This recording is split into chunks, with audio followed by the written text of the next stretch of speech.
Well, it looks like we were pretty smart to pay attention to the dollar, and some people came in and said, "Why do you always say it's a rigged move?" Because, and I really like the response from someone on our chat who just said, "If someone has more info than you, then it is technically, and you don't have access to that information, then it is a rigged market." And I really like that. And we just noticed that there are times where we can find out if these moves are going to happen or if there is some sort of rigged move that could be forming. It doesn't mean it has to, but we pay attention to it. And yesterday on your screen here, we just noticed that the dollar was going down while the market was going down. You see that has gone down even further overnight, telling us that the insiders were buying in this area, just like right here, it told us that they were selling when the market was going up. So we were able to catch some of these moves. Hopefully you guys are ready for some technical analysis for the SPY Qs, Apple, Tesla, Amazon, NVIDIA, AMD, and Meta, looking at AMC and GME as well. We'll notice that the SPY is now above the daily expected move. We have the big things going on here. Microsoft, okay, Microsoft, and this is what I talked about in my video last night, where I kept saying a lot can happen in the after hours. We actually showed in that video last night, which only 700 people showed up to view. So I would highly encourage you guys to make sure you're viewing every video, even if it's something that says, hey, how to trade earnings. That is something that's very important. It's one of a very important video. And it seems like whenever I put out something that can be really useful for an actual trader that isn't some kind of, hey, we're going to crash down, or hey, we're going to explode higher in the thumbnail, well, then people just go, oh, I don't need to know that. I'm telling you right now, that video is very good because it tells you kind of how I treat earnings, and it will help you out with stocks like Microsoft. Okay, originally that thing breaking down, not confirming the overall move. This still has a good look to it. If you don't think that this is a little bit fishy, what did I say in the video last night? Since a few people were able to see that last night, I said, hey, this is dropping way down. It actually went and touched the weekly expected move. So if I pull up the extended hours, I'm just going to show you guys that weekly expected move is right in this area. So we went and touched a weekly expected move in the aftermarket, and then now we are climbing back up. And I quickly said while we were looking at Microsoft, hey, they most likely don't want to break through this channel right now. Looks like we could have this double bottom playing out for us to the upside. We'll see. As far as this morning goes, it has not confirmed. But I think that was a very cool thing that we came down, we touched that weekly expected move, we saw that support from it, even in the aftermarket. So I think that's very interesting. But today we also had something big going on with AMD, and AMD actually did confirm the signal. So that is a big thing here. Now, we did say in the video last night that one of my rules is if I feel like I have to play a signal because it looks so good that I want to play it, I am still going to downsize that position. And what did we say? If that is going to get a good earnings, most likely we do come up towards the top of our zone. If we can break through that, we might test these levels up here towards like 156.50, 157.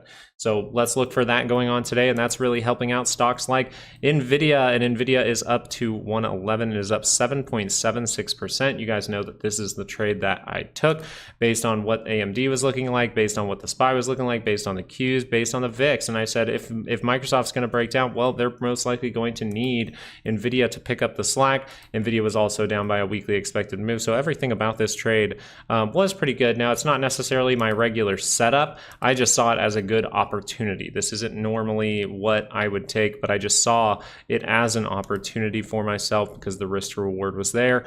As we look forward now, we were talking about the SPY and how there was some rigged moves happening here, right? We had the dollar going up while the stock market was going up in this area, and then the dollar started to go down while the market was going down in this area, and we created a divergence, and that is going to confirm this morning. So very interesting things happening across the board. Hopped on a little bit early because baby girl was just rough last night, and I think I maybe got to bed at like 3 a.m. and I woke up at 7. So running on a little light sleep here, but that being said, I am feeling pretty damn good this morning, okay? I'm feeling pretty good. I'm ready to catch some more of these moves, see if we're going to consolidate or something like that. Just remember, as we do break out of a daily expected move very early on in the day, 68% chance to drop below it. Now, the key thing here is we are gapping above it, which means we first need to see if we can use it as support to head higher. And we have to keep in mind today, you get that Fed interest rate decision. So we'll pay attention to that today, see if anything funky is happening with the dollar or volatility, giving us a little hint. But speaking of volatility, this was a signal to pay attention to, apparently, that 2-hour divergence up in this area. We get that pop, we get the lower high. Now, this isn't breaking down too far, so we have to keep that in mind. This is not breaking down dramatically far. So I would keep that in mind today as we look into like a 30-minute and things like that, see if that's able to turn up throughout the day. But for the most part, you could say, hey, we could even just be consolidating in this area. So the volatility not really breaking down. We'll have to see. The squeeze signal for me is going to be if this daily crosses. If this daily crosses, then we can see an extended pullback. More confirmation of that would be we cross, we get below the 200. I think you're going to head for a few days back towards 1212, and we'll pay attention to that for you. But just remember, if we do see that pop, volatility remains in positive territory and turns back up, right? Something like this can happen, and that will mean the next big move in volatility is coming. And right when everyone's really bullish, maybe things get bearish. We'll pay attention to that for you. We also noticed that yesterday, the PCC being at 1.04 at the end of the day, very, very high. So a lot of retail, I would say, betting that the market was going to go down. So what happens? The market goes up. And that's why we call it rigged moves around here. I'm sorry about it if you want to call it something else, but that's exactly how I see it in this market. So I hope everyone's having a good morning. I know that some people probably getting a little bit ripped up by Microsoft, but I bet you're pretty happy that it's coming back up to about break even there. So I hope you guys are doing well. I hope your trades are looking good. Away for selling up 7%. So the thing with NVIDIA, with this pop, it can switch things around. It really can. We want to see if that is in any way overbought right away in the day, but most likely you'll just be crossing through this center line. I can tell you right now, I am someone who, in a market like this where things are getting a little bit hectic here, I'm just looking for the next swing trade. So I was already in this play. Now I see that swing up. And then, well, not really a swing, but I see that move up, and then I say, okay, let me just take profit. It happened very, very quickly. I literally bought this yesterday, and it's already up 7.6%. So there's no reason for me to really get greedy and hold this until it goes up to here and try to make, you know, $20,000 in a few days. I'm just going to be patient. I'm going to see this thing come up to this area. Maybe it rejects off, turns back up into positive territory, right? We still have to get to positive territory. You're not going to be there most likely even right away in the day. So for this, if you're looking for an extended trade for some time, that 2-hour will have some room to run. It will. So if we're actually going to react completely bullish here, we actually could see a massive move over the next, week or so up to that 125 level, see that carve out and then dip back into this zone. Remember, when we want to break out of a zone, we come out of it kind of like we did right here. Remember this zone. What do? Well, we come out of it, we dip into it, we explode higher. We come out of it, we dip into it, we explode higher. We come out of it, we dip into it, and we crash down. We weren't able to confirm another move out of it. So in this area, I would really look for that if it's going to be overly bullish, which means, hey, I can see if there is, a pullback at any time to lead me up into that area. So as far as it goes, though, if you wanted to say a daily swing trade could be the move here as far as I see it. Buy calls up big. Let's effing go. Yes, one of my fun plays yesterday was, you guys know I don't take a lot of day trades. I took one yesterday for the SPY for today to put my money where my mouth is. Someone came in and said, why do you call it rigged moves and things like that? And I said, you know what? This guy is making me think I'm going to take a little SPY call for a day. So I have SPY calls today. Now, as far as it goes, as far as AMC, we can go take a peek at that real quick. And we're just seeing, hey, this thing is trying to curl up one more time. We'll see if that 30-minute can curl up this morning or if there's still going to be a fight against this stock as of right now.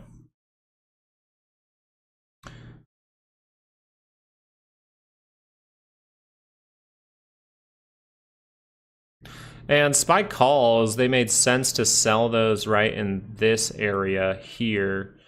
I do not normally do any kind of day trade, but this did not confirm at the end of the day. So it's not necessarily saying like you're doing something bad, Caleb. It's actually saying to me like you're trying to be a little bit more of a diligent trader because this did not confirm. But it's going to confirm this morning, so just pay attention for the next opportunity. These moves, once they do happen, if you're not in early, it's very hard to get into them because you're already up 1.3%, but I get it. I get it. It's frustrating in this market, but as long as you were, paying attention to your risk, saying, hey, okay, this thing crossed down right here, that means no chance for upside, and we still don't have that signal until we get more price action. That's kind of the unfortunate thing about regular trading hours, that sometimes this does happen. But I just wanted to kind of just show how the reason I took it was, one, also just because AMD did confirm this. Confirming this, we talk about that in the video last night, confirming this is a bigger deal. It gives you more probabilities for upside.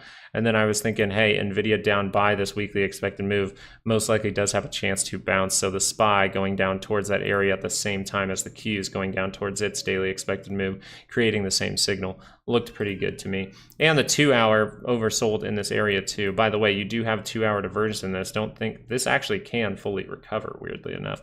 We have to see what happens with the Fed interest rate and things like that. Am I seeing any tough resistance for, we're running into it right now. If you were talking about resistance for NVIDIA, well, it'd be the next chunk of liquidity, right? We could do something like in here.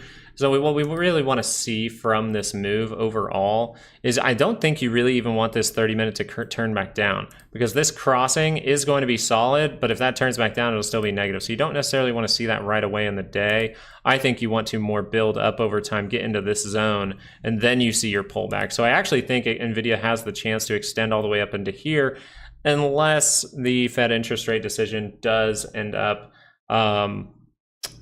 being a rough one, right? So I'm going to mitigate my risk. So someone just asked, Onda just asked, am I going to sell my NVIDIA and my SPY calls before or at the market open? And the answer to that is yes, I am. If they are worth a good amount of money, I am going to sell them right away, because I know that there is a Fed interest rate decision. There is more info coming out later today, and I want to see the reaction to that before I have any money in these plays. But thank you for asking, Onda. Got to give credit where it's due. I've been trading for about 2 to 3 years now, turning profitable last year, and I must say your stream has been one of the best. Thanks, thanks, Mai, for all that. Yeah, you're welcome. Now, I'm not necessarily someone who takes compliments on here the best, just because the market can do anything at any time. I want to sit here and be like, we know exactly what's going to happen the next day, but the truth is, no one trading stocks, unless you're an insider, knows exactly what the market is going to do the next day. Everything is a probability, so we are trading with those probabilities in mind, and NVIDIA gave us one of those probabilities coming down to a 32% area, which said, hey, the most likely thing from here is a 68% chance for a little bounce, and then we'll see what happens, right? And then we get probabilities with AMD saying, hey, this is looking like it can go positive very quickly here, so watch out. Now, this was earnings, though, and this is what I'm saying. It's like we're not always going to get things perfect, because anything can go up, anything can go down at any time. Banks could literally crash down in the next 3 hours, and all of our rightness from yesterday could be wrong today. So what I'm overall trying to get at here is, I don't want to be someone who gets really, really cocky or something like that. Sometimes, you'll see me celebrate a good trade or something like that and be like, oh yeah, we're great. But for the most part, I'm keeping everything in mind, trying to keep the emotions in check, and just say, today is going to be a good day. Let me make sure it is a good day by realizing there is another rock in my stream later today, and then I'm going to take profit on my trades as they are very profitable this morning. You know what I'm saying?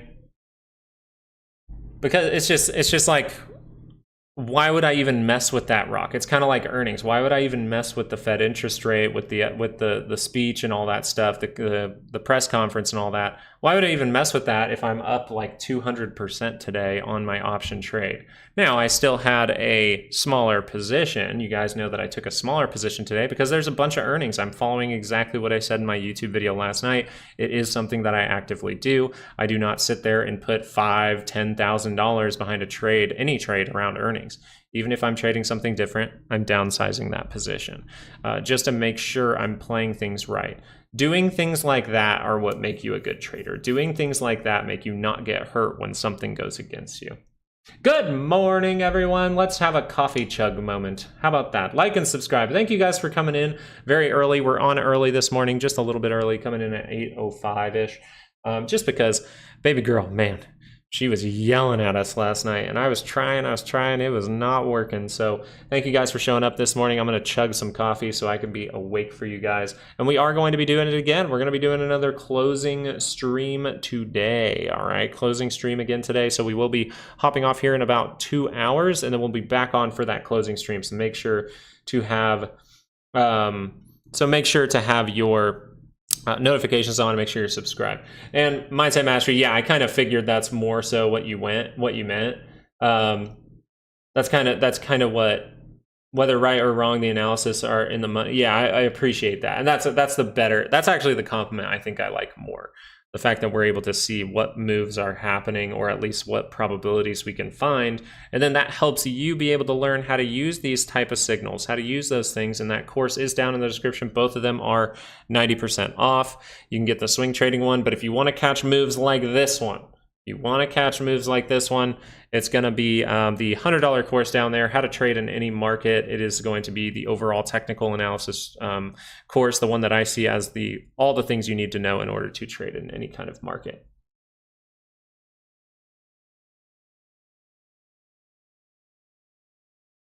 AMC still popping or something? Yeah, we've seen these type of moves before, so we'll have to see if this is able to fully turn around or if the fight's going to continue. So we'll pay attention to this going forward, but as of right now, none of this is going to change any of the signals for right now. We'll see. Are we going to get like a little pop in volatility, or are we going to get a big pop in volatility soon? Because this is it's kind of worrisome that we're seeing a dramatic upward move and we're still coming down to the same baseline. How long does it take? I believe the $100 course, the how to trade in any market one, the technical analysis, like overall technical analysis, not the swing trading one. Swing trading one, you probably could finish in like 2 hours. It's literally just swing trading. I'm not trying to, give you a bunch of stuff and be like, oh, let me fill your head with all this knowledge. I'm just saying, here's how to swing trade, right? It's $50. It's literally super cheap. Now, the how to trade in any market, I think it takes anywhere from about 4 to 6 hours. Maybe someone could attest to that. I think it's somewhere between 4 to 6 hours in there. So, yeah, I'm pretty sure that's about right. Chugging a monster right now. But yeah, making a mark. You can ask questions about the course all you want, and I'm sure some people in here could actually answer those questions for you. There's some people who have really been helped out. One of them might even be Luke Cassidy. Luke Cassidy might have been helped out a little bit by that course, but overall, it's just giving you the tools, right? It's like you're someone who comes in, you don't know how to shoot a basketball. Someone shows you how to shoot a basketball. Now it's up to you. How good are you going to get? How much are you going to practice? How much are you going to really manage that risk? You know what I mean? So I appreciate the question, though. All right, looking around today, we see Apple making that upward move. We have Tesla making the upward move. Watch out for a divergence from Tesla. Now, Tesla can still see something crazy if we get good news from that FOMC. Now, Amazon seeing that upward move as well, going to look like it's going to confirm this. NVIDIA obviously looks like it's going to cross up here. AMD already confirmed it, making the big move. That 2 hour seeing a solid bounce. That's crossed up already, yeah. So 2 hour already crossed up. You actually have a little tiny 2 hour divergence right here. But just notice we are not out of the woods yet. We need to get positive and see that really strong move. And look at this. We would do what a lot of the time we do in the stock market, which is we break out of an important zone. We come up to this area, we break out, we touch back in it, then we go again sometime next week. So we'll pay attention to this. Hey, we're 1 day away. We are 1 day away from my birthday month. I'm pumped. Who else is pumped for me? Thank you. The thing with Meta here now. So Meta really was dropping off. Meta was really dropping off. It actually was. And this thing did not confirm higher. So that really looked like we were going to go make that stronger base. But it looks like in the post market, we have some funky behavior going on, some extreme buying. And if this thing does cross up, that would mean, hey, positivity can be there. All right, this is breaking out from a key level, kind of solidifying a higher low if you're able to break above this high. So that'll be interesting for Meta. As far as it goes for Microsoft, you see this. Hey, it's building back up. You have the double bottom. I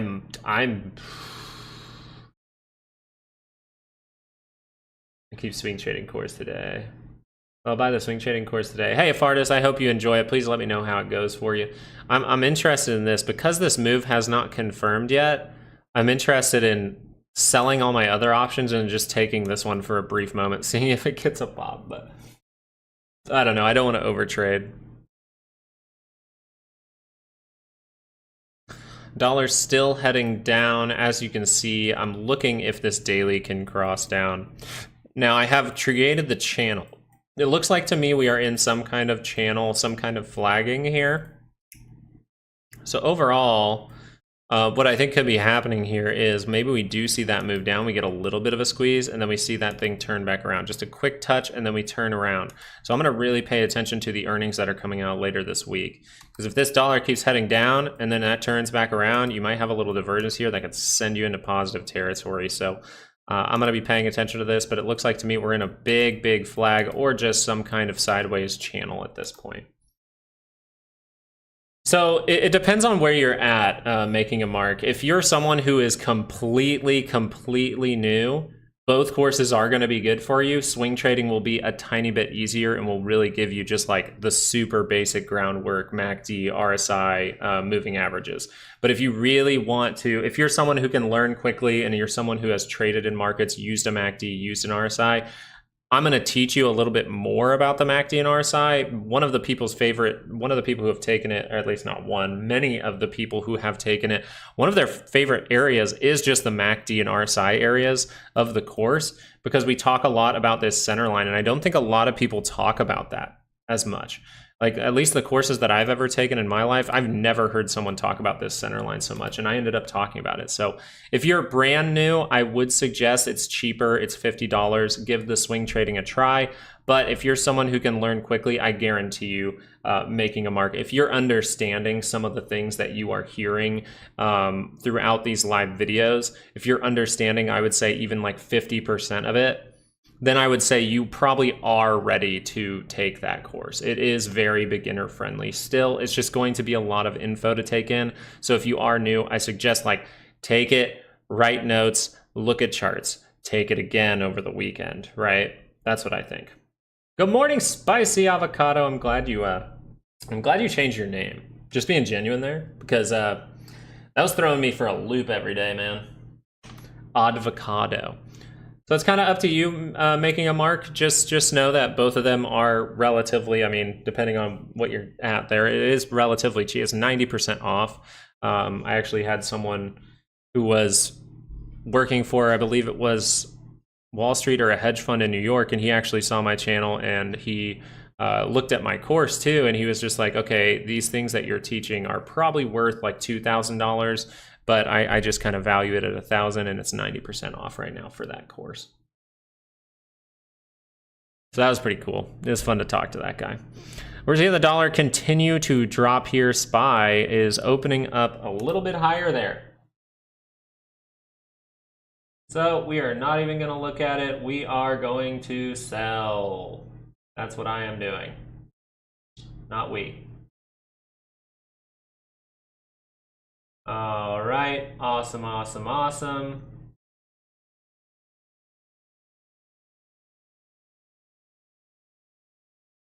NVIDIA. Let's go look over at NVIDIA real quick this morning. Like I said, I was up like 250% right there. I'm not going to mess with that in any way. All right, we might as well just sell this one too, right?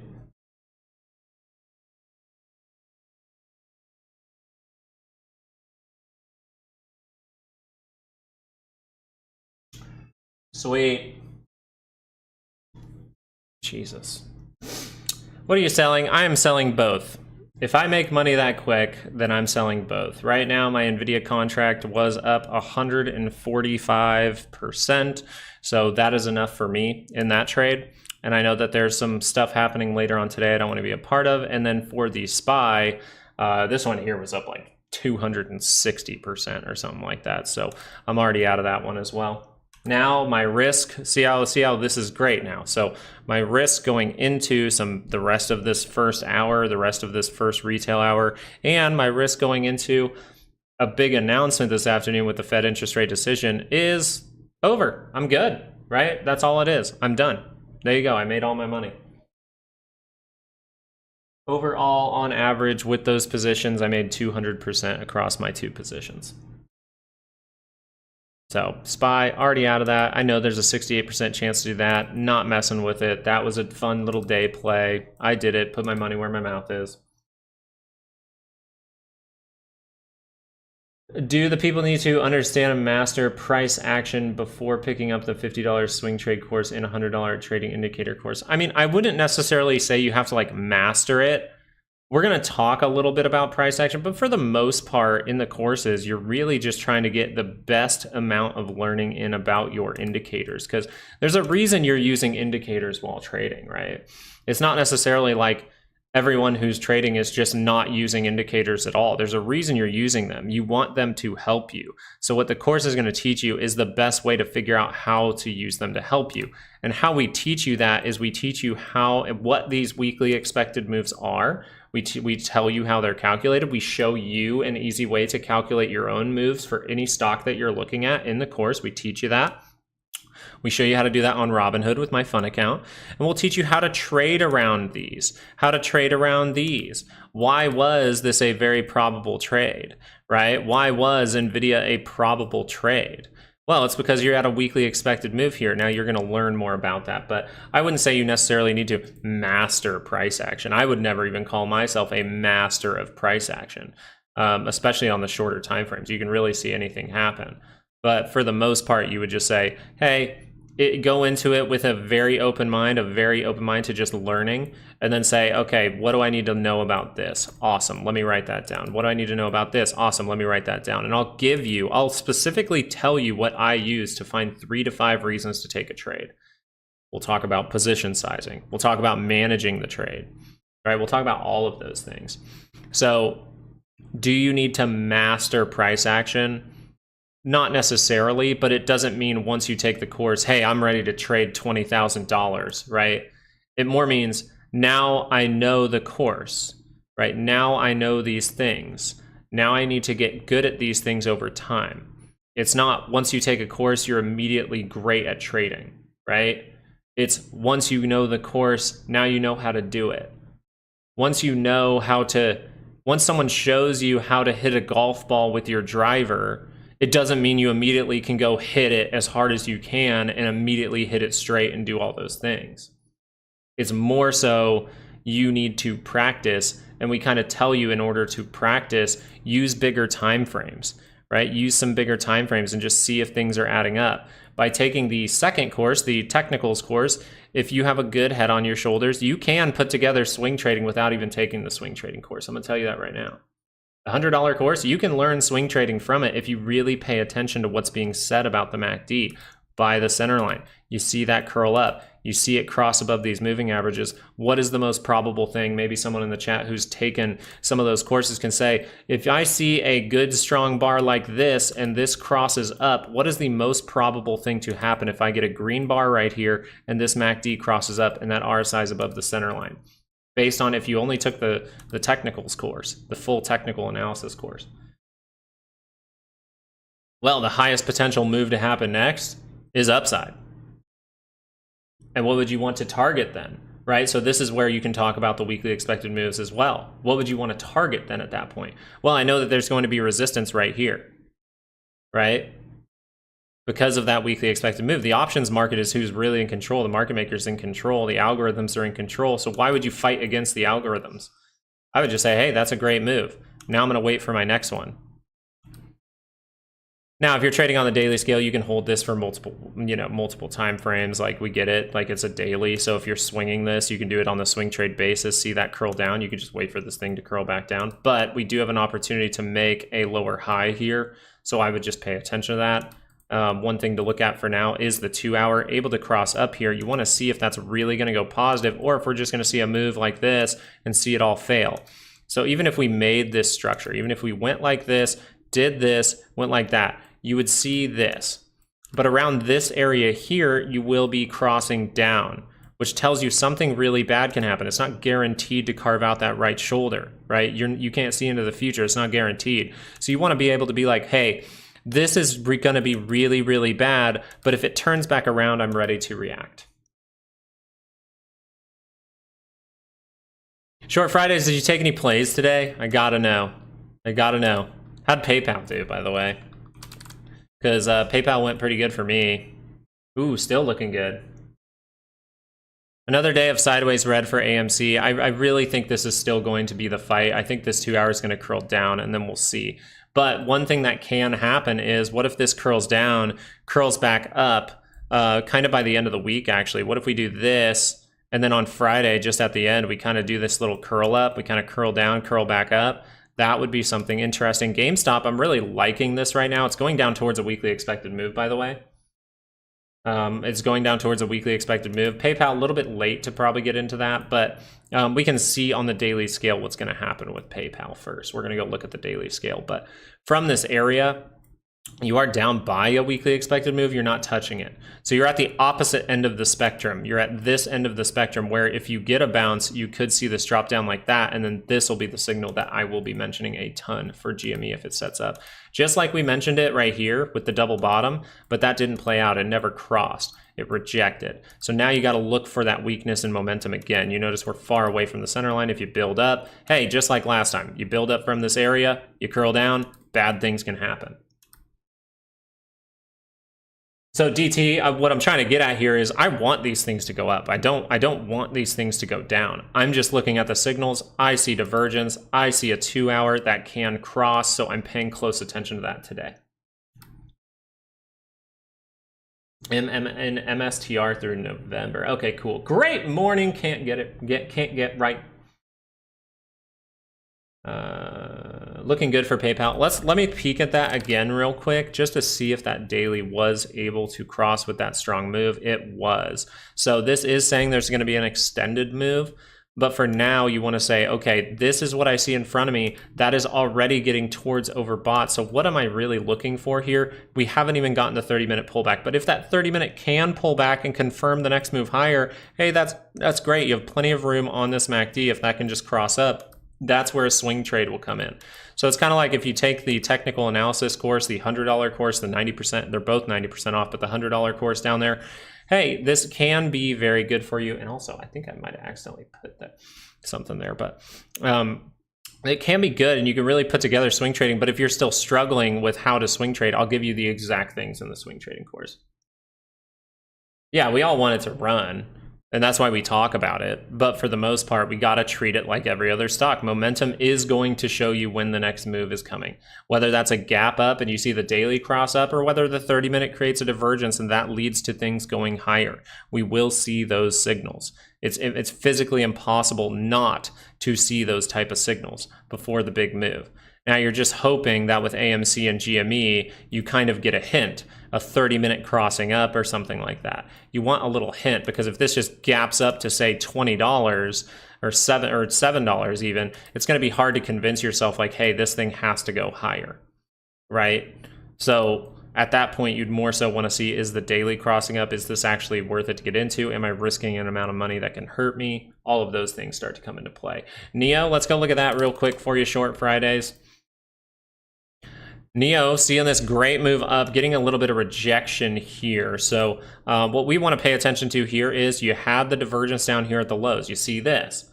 Fantastic.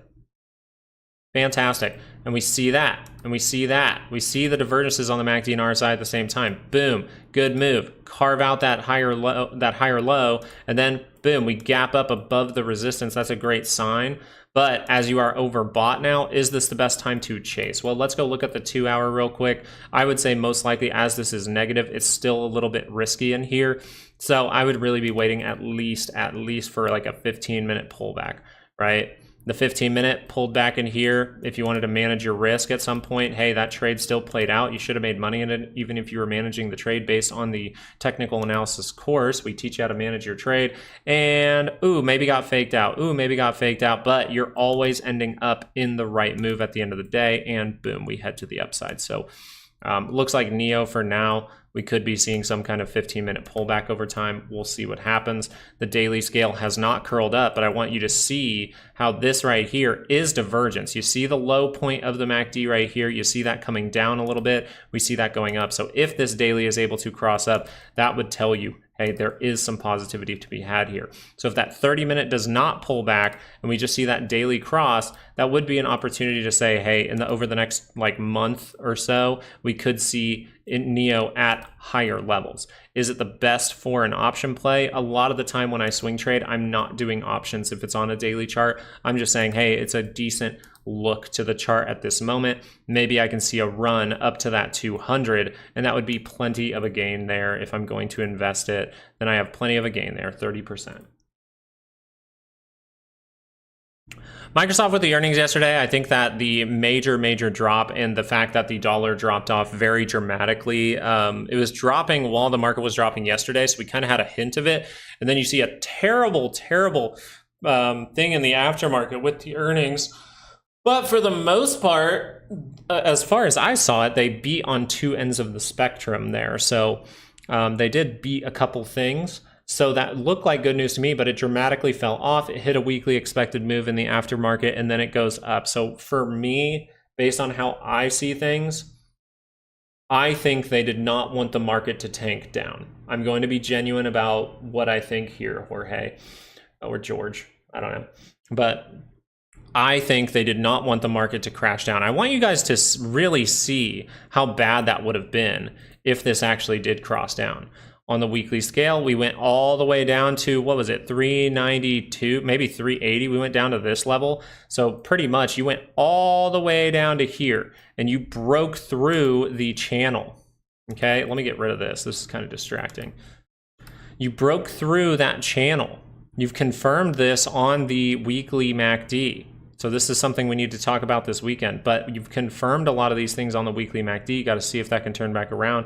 But with these divergences, you can start to turn over monthly charts. So if that dramatic price action would have went down, you could have turned down this monthly chart over time, seen that selling pile on and confirmed a divergence. So I just want you to see how bad that actually could have been if you actually ended up going all the way down and closing down towards 389.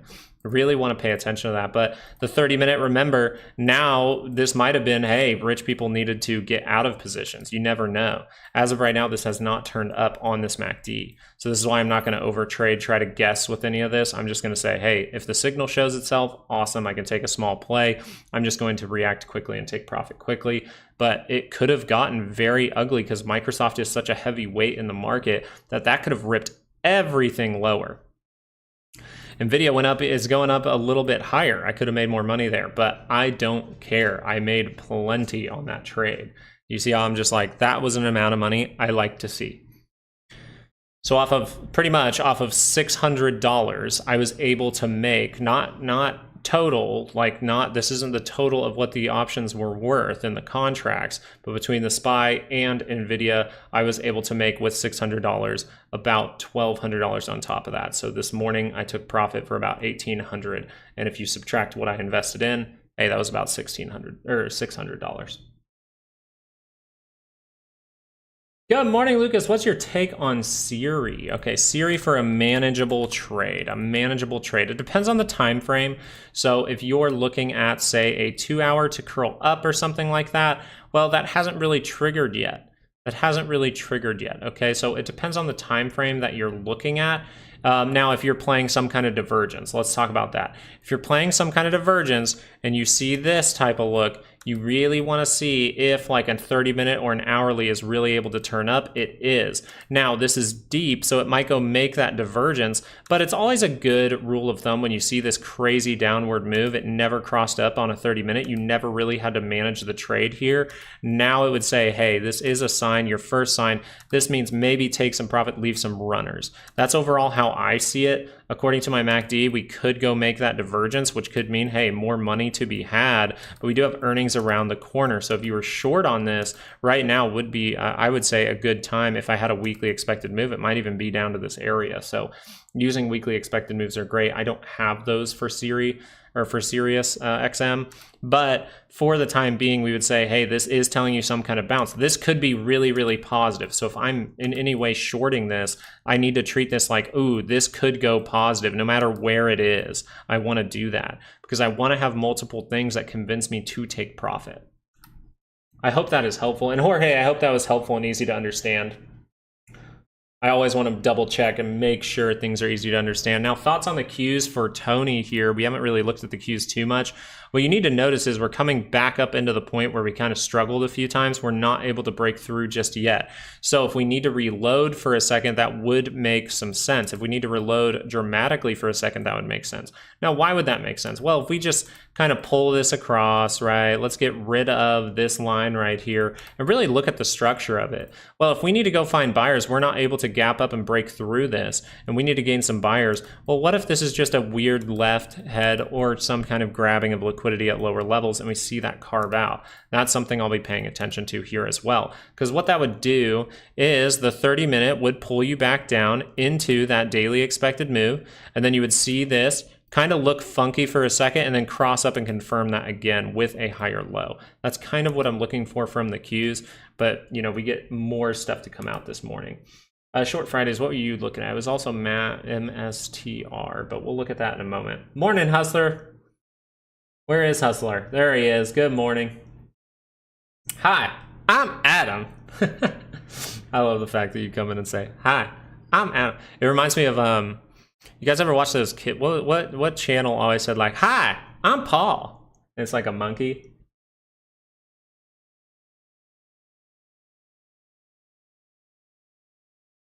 I have a belly button. A lot of stocks are getting to their resistance, and I think that's a big deal to point out here.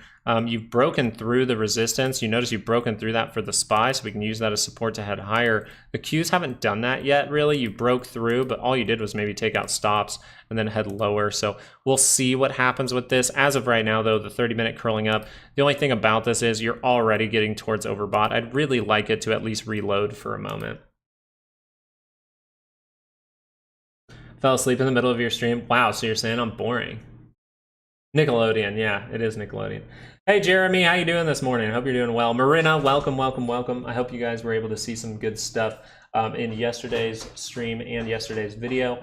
Robbie, by the way, Robbie, if you're still in here, thank you so much for subscribing this morning.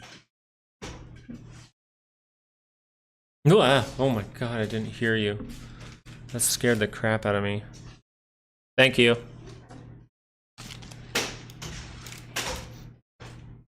How's your housing state? It's good. We just rented. We saw that prices are still too high, rates are still too high, and I didn't want the liability, so we're just renting right now.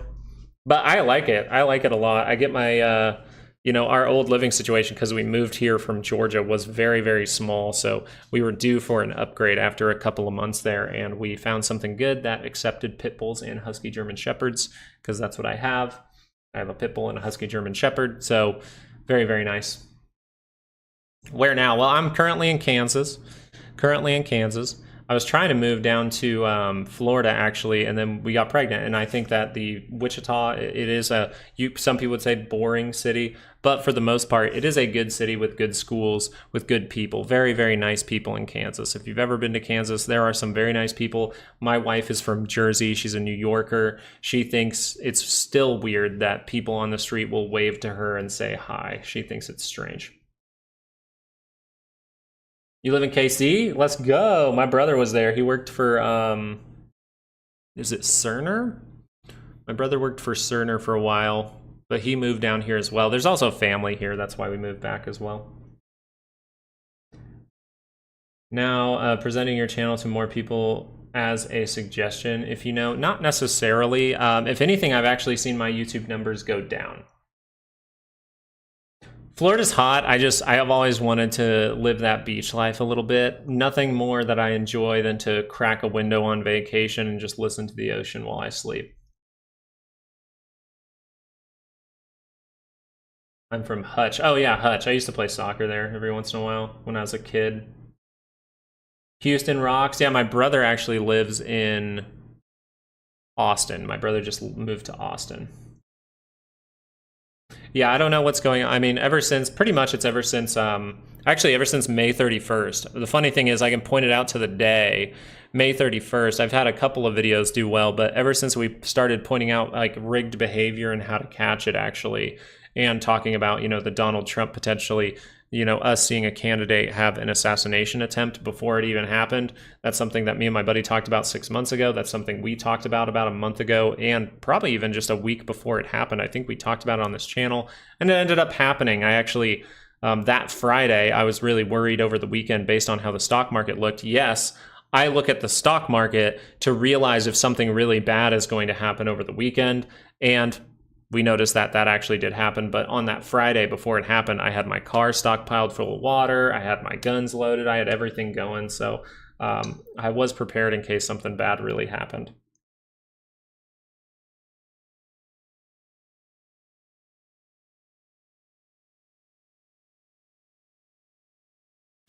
Yeah, the woke stuff. We're actually looking into getting together with a group of parents who are going to possibly homeschool. We're looking into that.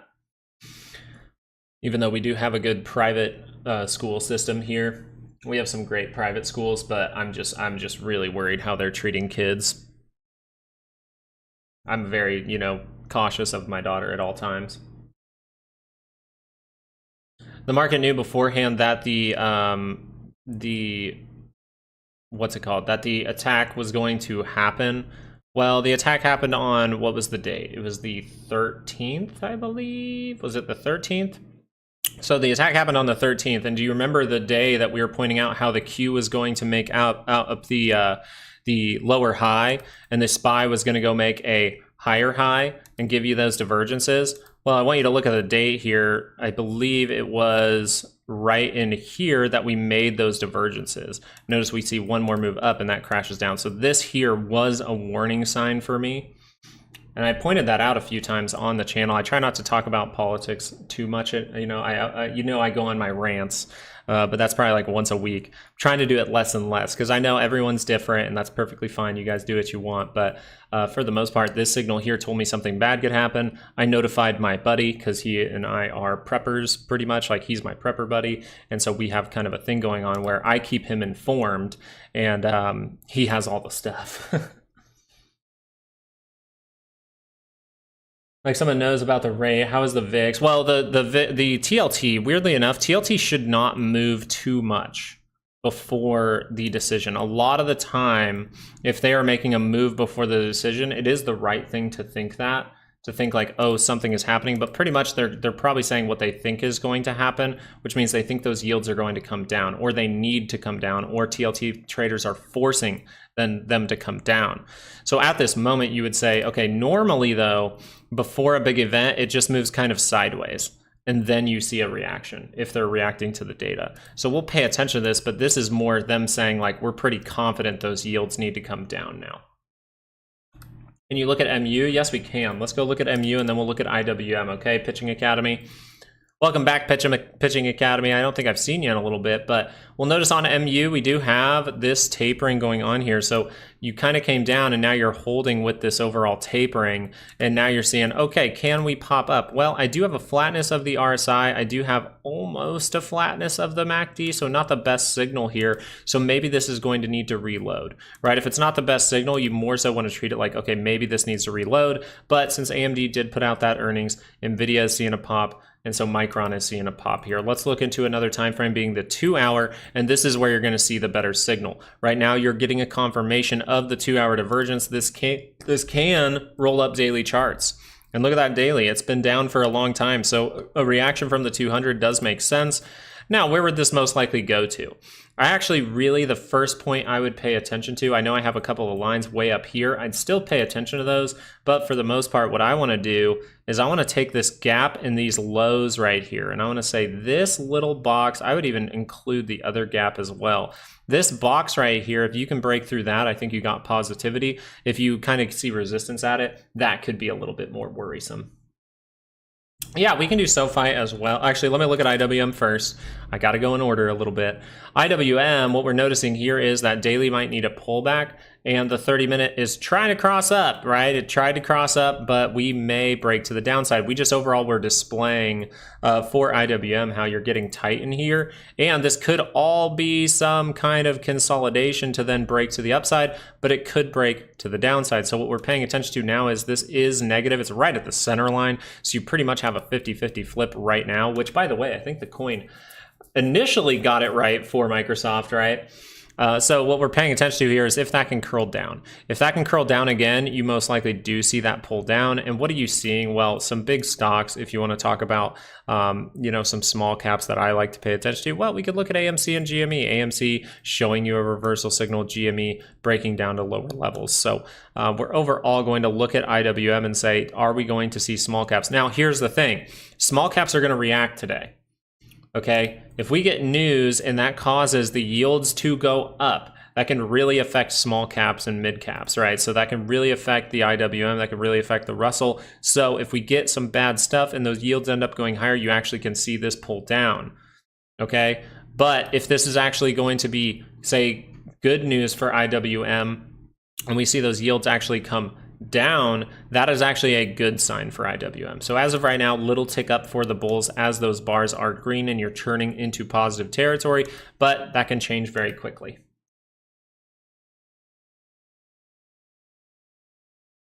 And then what was the other one? It was SoFi, right? You want to look at SoFi real quick? Let's go look at SoFi real quick. Noticing that we did get that curl up of the 30-minute, trying to solidify this as a higher low. So in the nearest price action, this was some positivity with the earnings that was given up, but you're seeing that curl up into positive territory, little edge to the bulls. You're still above these moving averages. If you start to lose that turn down, that's going to be initially a bad thing. The 2-hour has curled up though, so right now it's overall saying, hey, the swing trade is possible here, but you're still pointing down a little bit on this 9 on the 2-hour, this 9 moving averages on the 2-hour. So if this would curl back down, that would be bad as well. But in this area, I just want you to pay attention. That could be a higher low, and the 30-minute is pointing up. The 2-hour is pointing up. Mara technicals look good. Mara had some interesting signals, and we mainly just look at Bitcoin for that. But Mara actually showing some thick little divergence down here on the 30-minute. So this is a possible opportunity to be had. This is one that is actually curling up. It's by the center line. It's above the moving averages. You can see a reaction here. So what we want to do is also go look at Bitcoin, see what was going on with that. We have a 2-hour curling up telling you, hey, we could bounce from this level. Maybe it wants to go retest something like 67.2K, somewhere in this area. So we'll pay attention to that going forward. I'm a new trader. Watching him saved money. Hopefully he was able to, save you money is what you're overall saying. I hope that means, maybe you're managing trades a little bit better. Maybe you're waiting for those opportunities and being a little bit patient, a little bit more. I think that would be a great thing.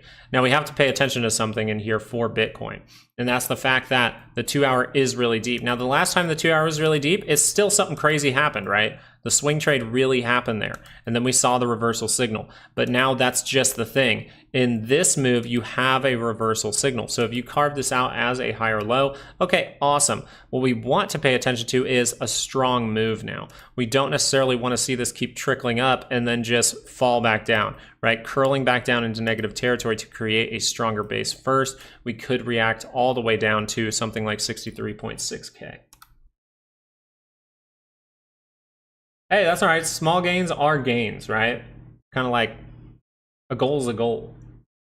Can you check Etsy had earnings today, or it has earnings after hours? Okay, earnings after hours for Etsy. So one thing I would say here is the swing trade was on. The 2-hour did cross up, giving you the confirmation on this bar. We've seen some good price action. So if I'm in calls to this, do you know what I normally think when I'm in calls and it's before earnings and I see that good move before earnings? I think, ooh, get out of jail free card. Now, it's just like I said, what I just did, taking profit with the SPY, taking profit with NVIDIA, is overall the reason I did that is because I don't know what's going to happen later on in the day. I just know that I made a good trade because it is positive, right?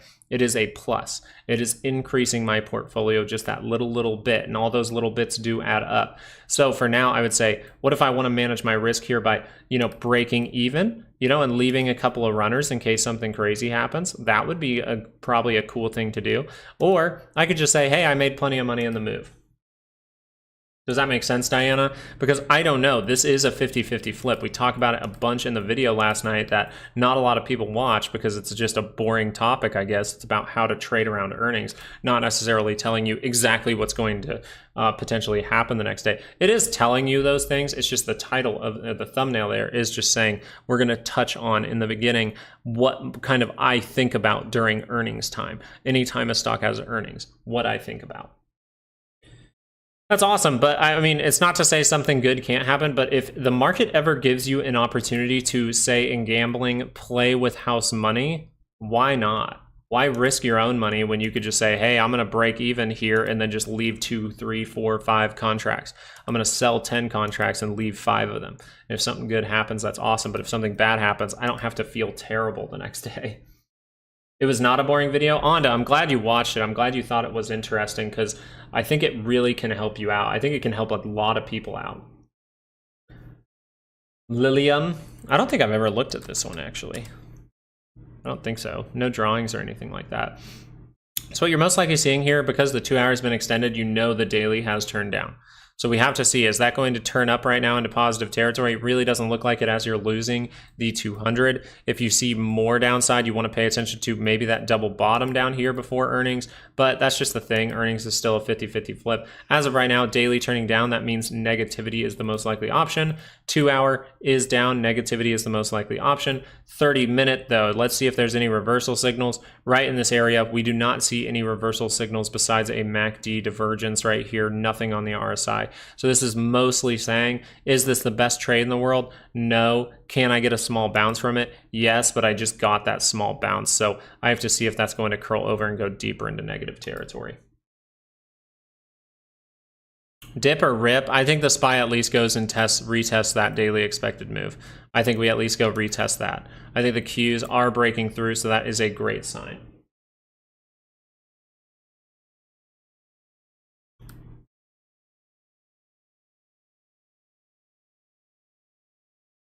So it's just like, you know, how things behave. This is starting to get overbought. It can get more overbought, but in this area, if you were saying, hey, a point of resistance would be that gap resistance, it would be this low. It would be the breakout. It would be this high. If you just kind of like do this real quick, let's just draw another line for a second. Let's just put a random line and see if it lines up.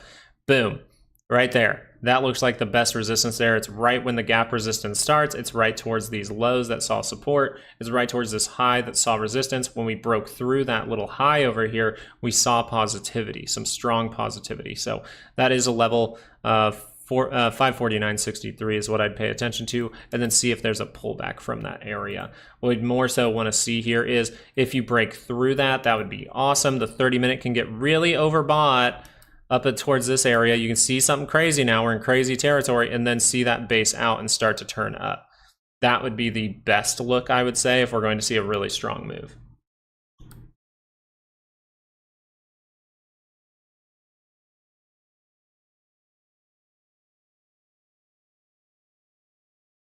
Yeah, we've been paying attention to Clove a lot, and I'm gonna take a short break here in a moment just to eat my breakfast. But for now, you want to say with Clove, do I see reversal signals in here? Not necessarily. I have some double top divergence telling me there could be weakness here. Look for if that turns up at any time, right? Look for if that turns up. Because if that would turn up somewhere down towards 175, you can see another move higher, and then the divergence is what we really want to pay attention to.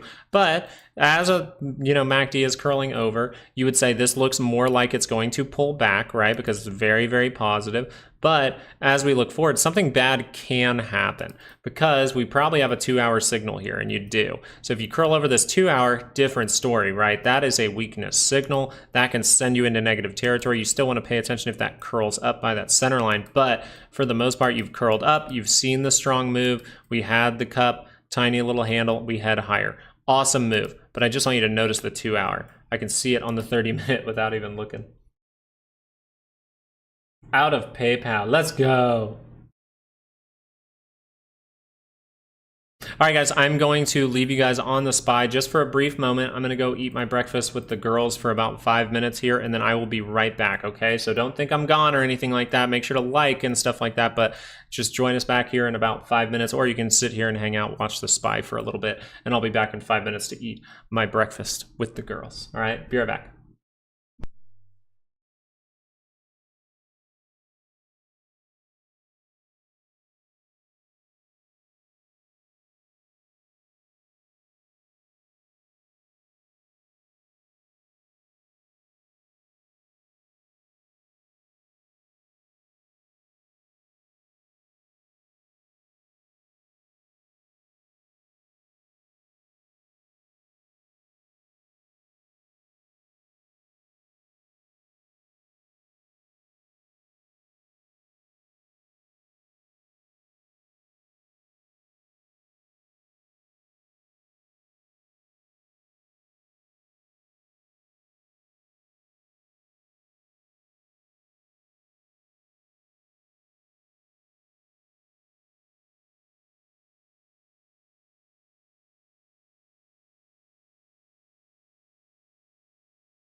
All right.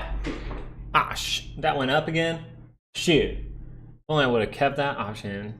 Darn it. No. Oh. All right, there we go. We are back in action.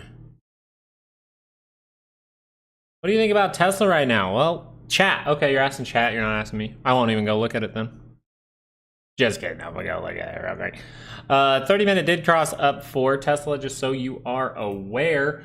The thing about Tesla, real quick. Ooh, where's that weekly expected move at? Well, we know it's right up towards these highs. So this would be where you'd want to see cup handle, right? But this is also where you could see this roll down and have that divergence. So we'll pay attention to it. But is the sound not working, or is no one talking? I'm here, Lisa. I just had to go eat breakfast. I like to eat breakfast with my wifey, and she put baby girl down for a nap. So we watched. We always, you know, when I go eat breakfast with her, we watch like Love Island for 5 minutes. Is it still echoing? Let me see.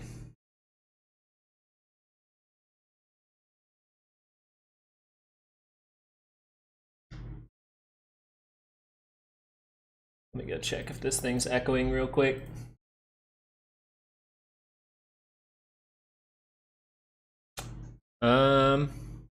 Let me see. Come on. Yeah, it's more just an echo in the room, I think. I'm not hearing it on the stream too much. Hey, 63 people getting liking the video. Thank you so much for liking today's video.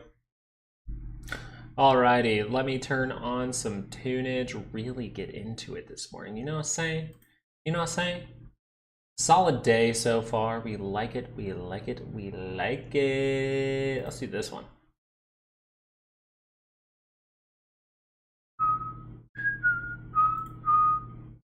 You look at SoundHound. As far as it goes for SoundHound, let's go look at that real quick. So you're not really out of the woods yet, but you are coming into an area where you could see some kind of, you know, you would want to say cup and handle. The problem with that is this kind of violated that. So we'll see if that's able to build up, turn back up. But for now, if that turns down, negativity, you can start to break this low, start that negative trend. Pretty much, you're really close to the center line. Right now, there's still an edge to the bulls going forward. But if that would cross down, get below these moving averages, ooh, you might test this low. You might even go make a new one. You might see a bigger move down. The better signal was in the past, at least for a bounce. Now let's pull up a 2-hour real quick for this, and you're noticing where is it? It's right by that center line. So if you're going to see positivity, you probably got to beat this high. If you're going to see negativity, 2-hour rolls down, ooh, maybe we go make a divergence or something.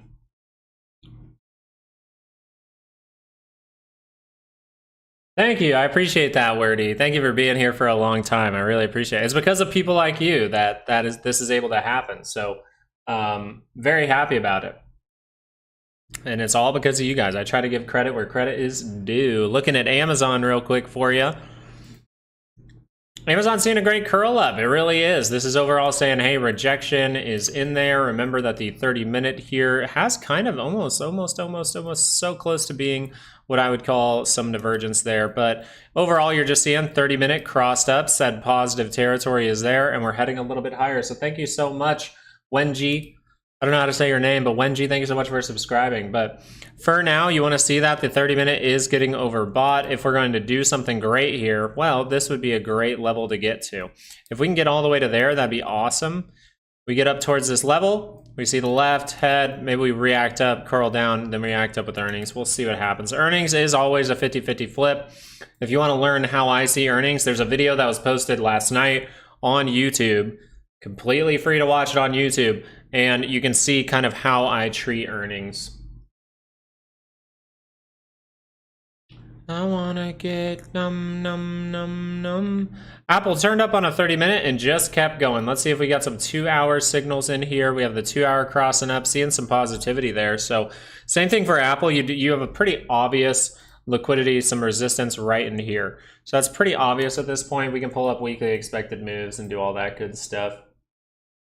So you can head higher from here. You can add like 7 points higher from here. Isn't that crazy? So Apple could be seeing a massive move.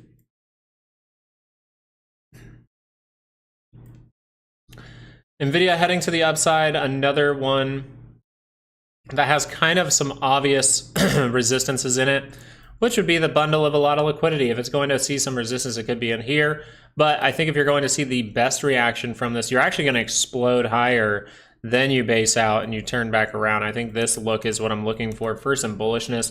But we do have a rock in our stream this afternoon. We're going to be live this afternoon around an hour and a half before the close to see what the reaction to the Fed interest rate decision and see what that press conference has in store for us. We can watch that together live. But usually when Jerome Powell talks, he never changes anything. Most likely it is going to be higher for longer.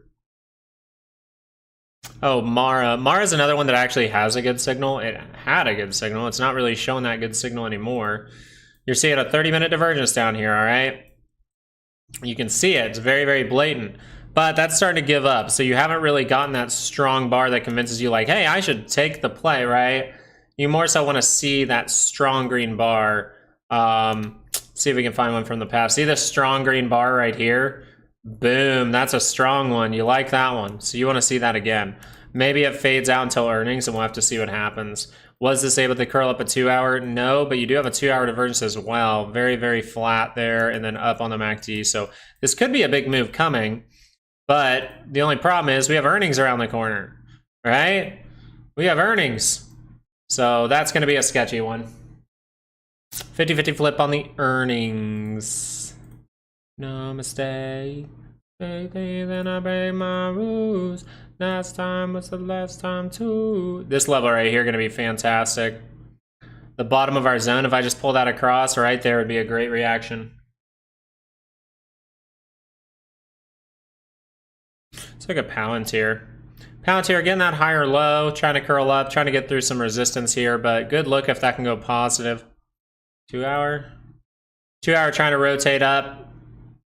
I would say divergence there for the 2-hour. Maybe an hourly makes it more clear.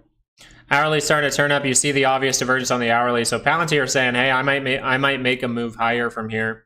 Even with that 2.71% move. You have the RSI above the center line. You have the MACD confirming. Now you just got to go positive. Great stuff.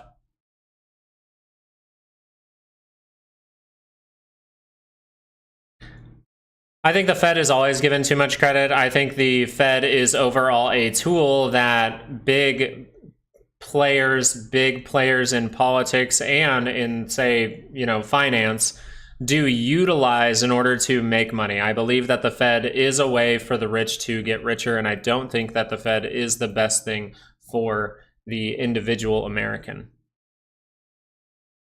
But that's just my belief. There's nothing about that we can change right now. There's nothing about that we can do. We still have to do what is in front of us. We have to pay attention to signals that are in front of us. So I'm liking this Mara one. I just wish I could see some kind of positivity. Oh, but earnings are there, so I got to be careful with that one. Probably not going to play that one. I've already played in earnings. I don't necessarily want to do that again. I already did PayPal. Damn, this thing would have printed for me too. I would have made like another 500, 600, another 100% there. Amen on the Fed take. That's just me being honest. I think the Fed could have been a good thing, but then you give them the power to just stimulate economies for no reason. You give them the power to stop things from going down. It just kind of ruins the ebb and flow of how society and how, countries work. It's like you will see times of great, you will see times of downside, but what they do is they just cause great, oh, there should be downside, no, let's make it great, and then eventually something breaks. So then a certain time frame in history, there will be people who suffer the most.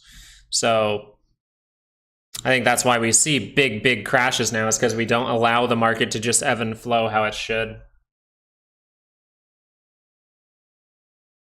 Sup, pimp?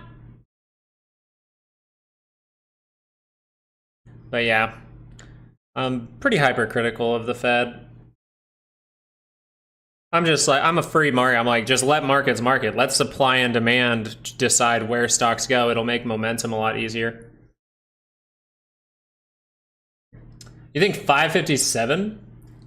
You think before It's possible. I'm not going to say it's impossible.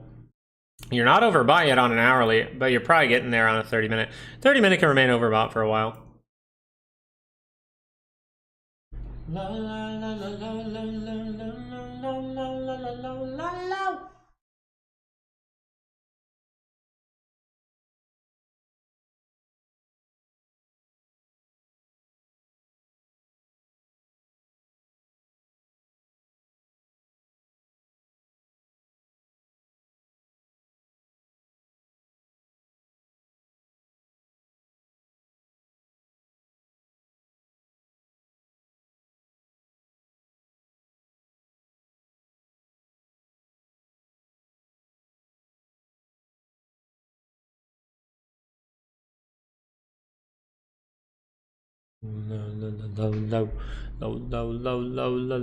Low. Just looking at some pricing. No, I don't mind at all. Let's look at that guy. Oh, you're getting tighter. I think you're getting tighter.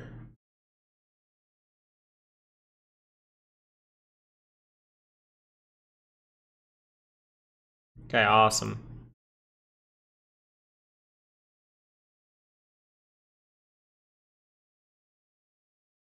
Let's spread it out just in case. It is getting tighter. I would like to put it like this and kind of ignore that wick. That looks more like what it should be. Now, you do have that coming down. It doesn't guarantee it has to go up, but you do have the divergence across the way on the 30-minute. You don't necessarily see the best divergence on the RSI. The 2-hour here, not really seeing divergence at all, but you can see some kind of pop from this level. Oh, look at that. Okay, so Qualcomm ended up going down to my 175.50. I love looking back and finding areas where I'm like, that's probably an important area. We see the top, we see the top, we see the gap, and boom, awesome. I think you got a good shot to see a bounce here, but earnings, 50-50 flip, guys.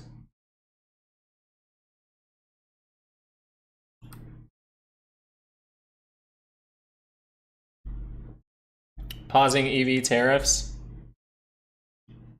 Never been safe and I never walked closer. Alrighty.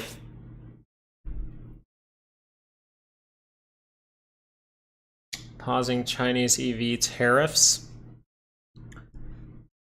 Yeah. As of right now, no. TLT. TLT is the only thing I think I'm holding right now. I've got about 15K. I saw that daily. Bam. Now I took this right here. So 93 I think is about my average. Because I bought it in one swoop, so of course 93 is about my number there, but boom, heading to the upside. And we're trying to break out. So TLT is the only thing I'm holding. It's my only trade that I really have to like manage, but I'm not doing an option, I'm just holding this thing. So I gotta watch this today. Today that's gonna be very important. Now look at the PCC going nuts to the downside. Dollar, what's happening with that? Nothing crazy happening as far as a rigged thing going on. You're not seeing it. So now this upward move makes total sense.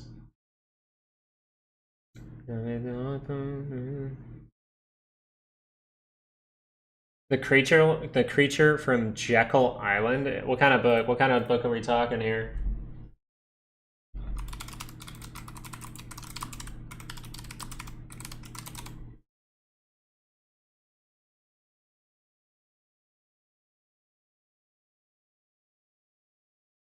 Ooh, I am down. This looks fun.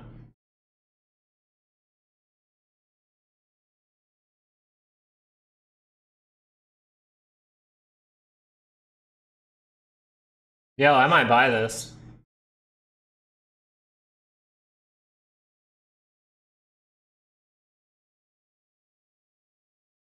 I'm definitely gonna look into that. That looks fun. I'm gonna leave it on my Amazon. Dr. Fauci.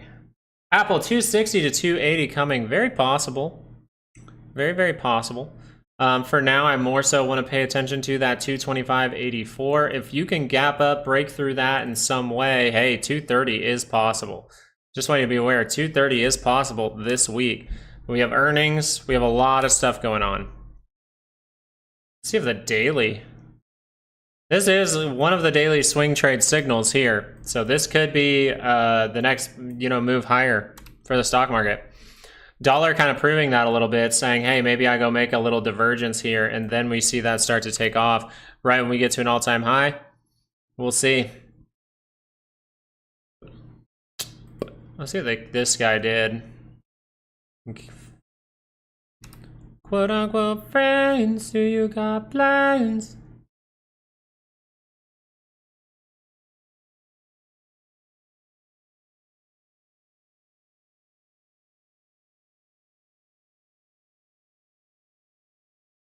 We go down past the 50, we curl up. Are we gonna match that XLU? Are you buying gold? Some physical, yes. Am I buying the like ETFs or anything like that? No. We have a little bit of gold, like the physical asset. But just know that if a certain someone is elected president, she might take all your gold and your guns. So be careful. I'm gonna hide my gold. Anybody know? Oh yeah, oil. We talked about oil yesterday. Where the hell's Mark? I think it was the 4-hour divergence that we looked at yesterday, right? Yeah, 4-hour divergence actually played out. Boom. Let's go. Fun, sober up. God, I hope not.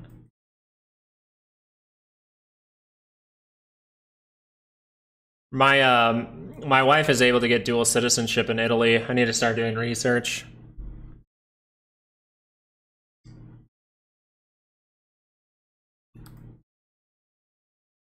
Four-hour divergence, man. I can turn up a daily chart.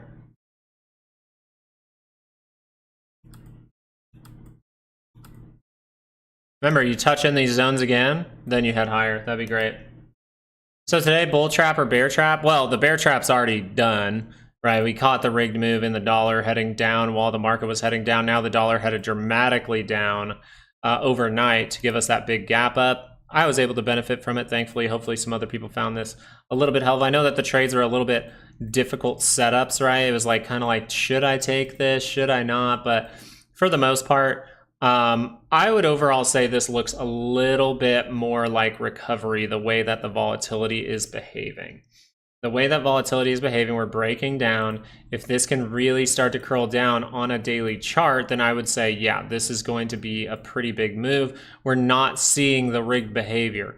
The dollar is going down while the market is going up. That is a regular behavior. I want you to make sure to understand that. Mara going up in intraday, I really actually kind of like this look for Mara. I was looking at options for it just in case. Now, I don't have a weekly move for this, unfortunate, but I do like this look. I really enjoy this look right here, and we're starting to get finally a strong bar. Remember, I'm like, just look for the strong bar. Now, you do have earnings, so, God dang it, I keep forgetting there's earnings here. I can't even really play that. I'm not gonna do that. I've had great wins this week. I don't want to ruin it by playing in earnings and losing in any way. I want to keep that good amount. Earnings for Riot today as well. Was that this morning or after hours? Okay, so Riot, you're seeing some divergence potentially setting up here. Very flat on the MACD, very flat on the RSI. So, oh, wait a second. That's a fake out.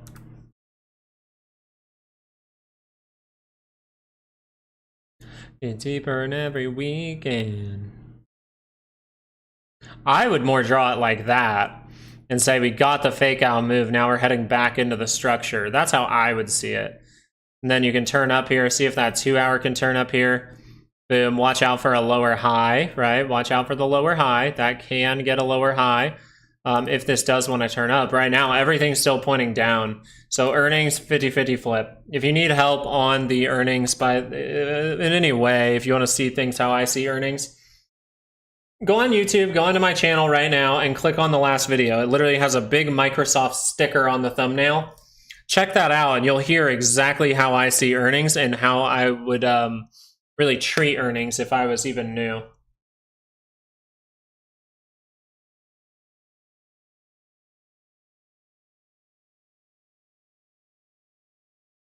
Last earnings, Apple went insane. Yes, it did.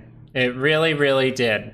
The only problem with what's going on right now is you're seeing decent signals, but we noticed that on the daily here. If you go look at the last earnings, this is when we said Apple looks pretty good for earnings and daily divergences are pretty good. So Apple actually had a daily divergence down here. That meant a lot. Now, you went through some moments where you might have had to manage the trade, but overall, hey, ended up going to the upside. So you see that. Now you're just more so seeing a swing trade, so you want to see if that can continue. But right now the signal here is giving you two of the things, not the third. The lagging indicator is lagging behind. You have the price action getting above the moving averages. Great stuff. You have the RSI getting above the center line. That says good things. The only problem is, even if they produce good numbers and say something bad, boom, that could fall through the floor. This has a huge amount of implied volatility. You can either end up towards 230, which we're already seeing a big move, or you can end up down towards like 209. Yes, after the closed bell yesterday, NVIDIA was down 3% after hours. Yeah, so it was down initially with the Microsoft earnings, then it went up after it got the AMD earnings.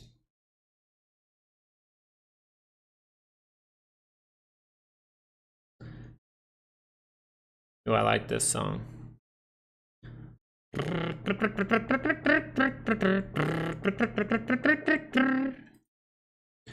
AMC, we just got to see, is this 30-minute really curling up again? You know, is it curling up again? We got to find out. GME trying to right now, so some kind of bounce can come. But we'll find out.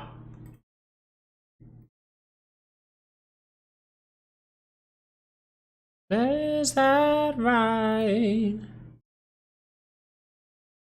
What is it? It's that JF, what is it? AJR, Burn the House Down. I really like that song. At first, yeah, we thought we were wrong, right? And that's why you don't put too much money in. And then the rigged move ends up showing itself even more in the morning, and it's nice. Yeah, we can look at crowd work, crowd strike. God, I always saw crowd work. I'm sorry.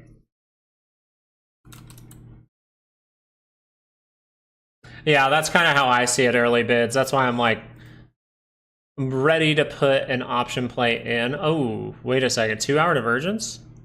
2-hour rejection, probably an hourly divergence then. Hourly divergence here for CrowdStrike. Could see a recovery from this guy soon if you get that hourly to just turn back up. Where would you want to go to? Probably this 279.88.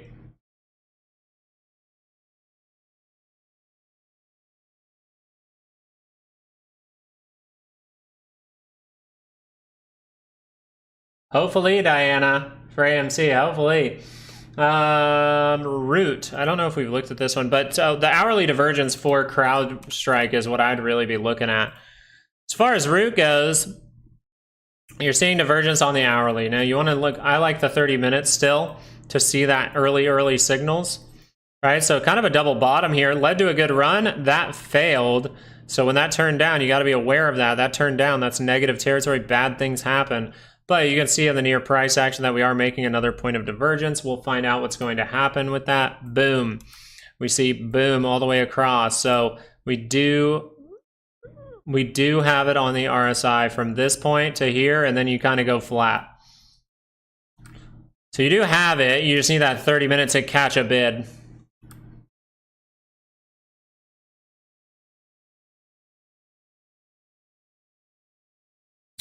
Excessive shorting, what I would more so say is because, and I actually do believe part of this is why we're dropping, is because AMC and GME, they need money to fight those. And I think they're going to take that money from retail. That's why I believe this is behaving a lot like a bear market. Bear market hurts retail the most.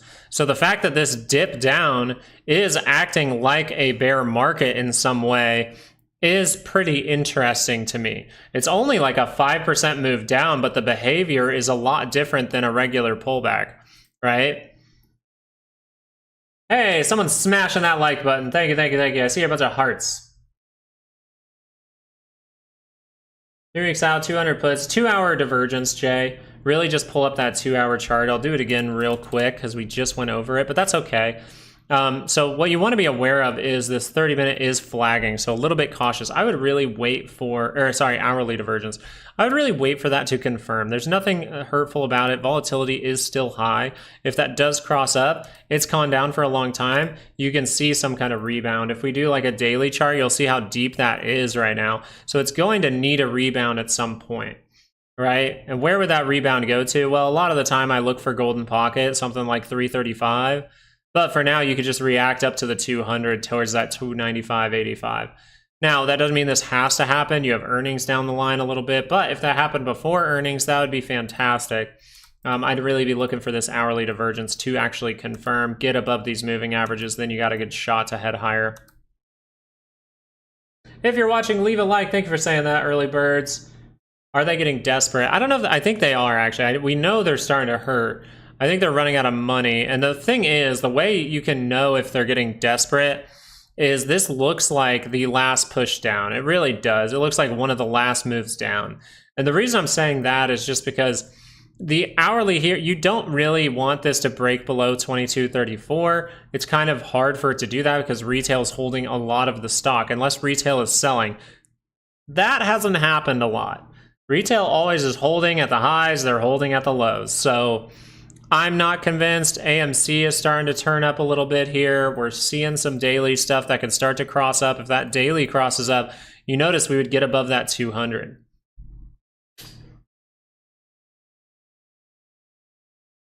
So what we'd like to see from GME is to turn up on that daily scale. It's very, very tight. So a pop can happen really at any moment, but that can take a lot of time still. And this could spread out to the downside. But I'd really like to see all these moving averages taken back. The thing about that is once that happens, it might already be go time. So we'll see. I think they're getting a little bit desperate, yes.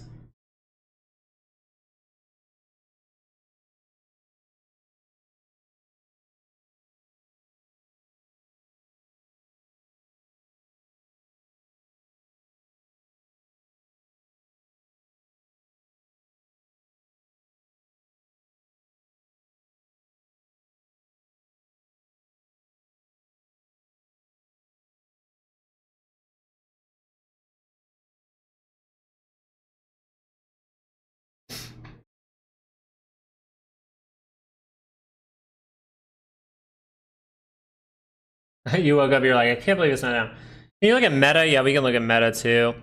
But yeah, you really need these dailies to confirm up. You notice when they confirm up, shortly after that, big moves happen. You're very tight on this MACD, just like over here. You can get tighter. Oh, Meta, that's right. Ooh. So Meta, remember, it's breaking out. 30-minute is able to cross up. So originally, right, last night, it was down here. Now it's up, which tells me they do not want the market to break down. I truly believe that at this point. Either this is going to be a fake out to rip money away from people like a bear market does, or they do not want the market to break down. And this is interesting because you would say, hey, if this is in some way some structure to head higher, that's how you would do it. 30-minute. You saw that confirm up. We see the upside. You can get retests, so we'll pay attention to that. Earnings is around the corner, 50-50 flip. But for now, you would say, is the 2-hour able to cross up? Well, it's able to reject and get above on the RSI, above the center line. So if that can go positive, hey, positivity can be there. Just be careful. This is a 50-50 flip. If I'm doing any kind of position here, if you watched my video last night, it means I'm downsizing that position. The move will be fine. Notice I was still able to make $1,200 today, and I didn't need to risk $1,500 or $3,000. I didn't have to risk any of that. I risked $600, and I was able to make plenty because volatility is higher, and we see the big moves. If you're patient, you wait for those signals, you can see it, you're managing your trades, everything will be fine. AKTS.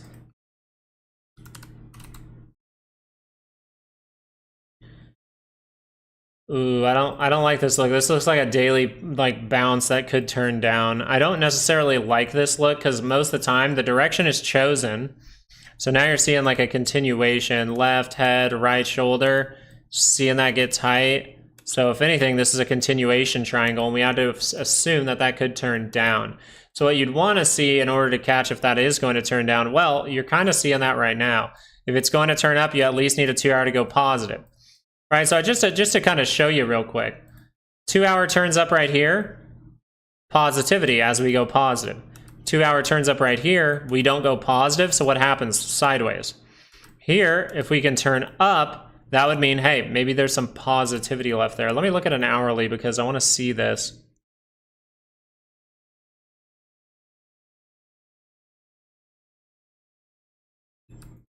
You do have divergence at these lows, but look for that hourly. It needs to go positive to see a good move. Positive, good move, positive, good move. Not positive, ooh. Now, does this have, oh, 3 hour, nope, nope, nope, nope, nope. Okay, good, no earnings or anything like that. Now, this is like a little penny thing. It's 12 cents, so it's hard to pay attention to, really. It really is. SPY is losing momentum. Let's go check that out real quick. Volatility, remember, that's not breaking down dramatically. I want that daily to cross to see it. If this 30-minute just turns back up for volatility, we might see something crazy. Some kind of crazy give up. Now, I think you're most likely to go higher after this move, just to be frank. That is a good signal.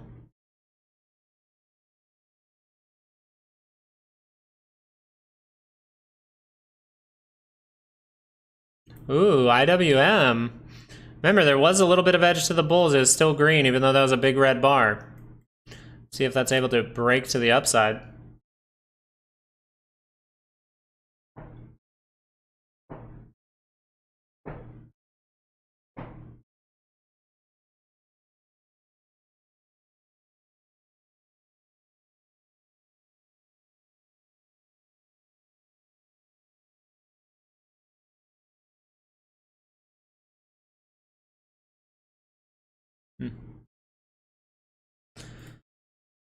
FFIE on the 30-minute. Let's go check that out real quick. We haven't looked at this one in a little bit, so let's check that out. Remember, we are hopping off at 10:30, but we will be doing a closing stream, so make sure you are subscribed with those notifications on, guys. Join us back here an hour and a half or an hour before the close.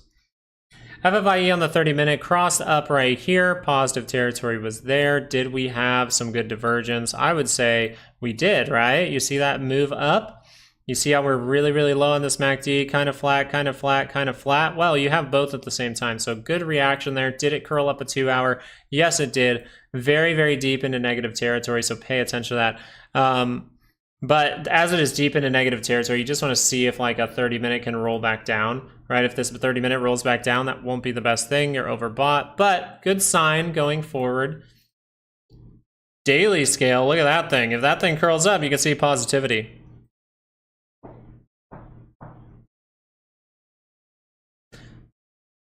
And we can pick sides, but this is us, this is us, this is, I live on the west side of America.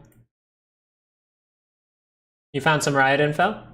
Is there another way to invest in the IWM, like a mini or a futures? Fidelity is weird. I can only make limit buys, something about settled funds, although all funds are settled. Isn't it like RY1? Here. It's like,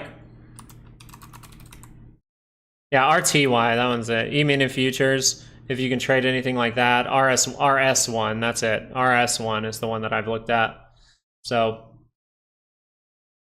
that's one I've looked at before. Thank you so much, Jackson, for joining us today. Thank you for subscribing. Really appreciate you being here this morning. The biggest signal is if GME can just curl up on this freaking MACD. With my life's worth. How many likes is my life worth? Feed yourself for my life's worth. How many likes is my life worth? Feed yourself with my life's worth. How many likes is my life worth? How many likes is my life worth?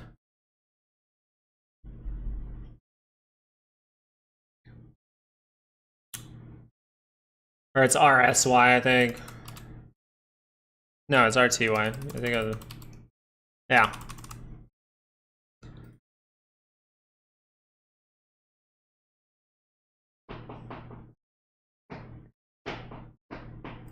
But we need to see that. Oh shit. Okay. Did the SPY start to drop with that though? The SPY is dropping with that. Dollar starting to see it move up. If that crosses up, even on maybe an hourly, that might be bad. Now, this could just be a pullback. We could be retesting areas. But for the most part, we want to see if volatility is able to turn back up. SPY starting to drop off just a little bit while the dollar pops. So it is still a normal move. Yeah, we can look for NVIDIA real quick. NVIDIA looks pretty good. This is the trade you guys know I was in. I'm already out of it. 2 hour trying to cross up in this area. Running into the first point of resistance would be a point of liquidity. There's some good liquidity in here. So we'll see if this could just be a grab of liquidity to send it lower. Don't think that that can't happen. But for now, you would say, hey, that's looking pretty good. If we can react all the way up towards 125, see that base out like this, that would be a solid look to NVIDIA. That would be the positive scale. So if that 30-minute rotates down, it's still negative. So just pay attention to that.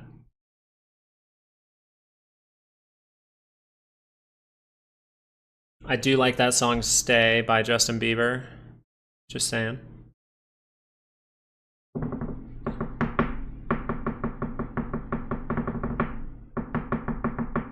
Yeah, when you catch a rig move, it can be very, very profitable. I'm not seeing it today though, by the way, just to be clear. Why is this still? Yeah, I'm not seeing that behavior right now. I'm seeing the dollar. Ooh, the dollar's going up fast though, guys. And SPY still remaining pretty high. But the dollar is still down while the market's down, if you really zoom out on things. Or I'm sorry, the dollar is still down while the market is up.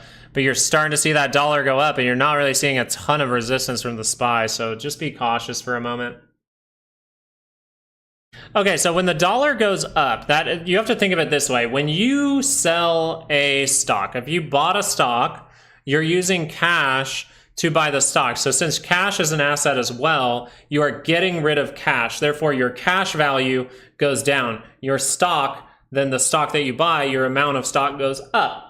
Okay, so the fact that the dollar is moving up means that there is maybe someone selling their stock to move into cash. Does that make sense? When you sell a contract, when you sell a stock that you own, you're selling it for what? Cash. That is what we look at with the dollar. So when the dollar sees moves up, that means someone is selling. And when it's pretty dramatic like that, that's a pretty dramatic sell right there. It means be a little cautious. Liquidate, yeah, it's something like that. It's liquidation of your assets back into cash.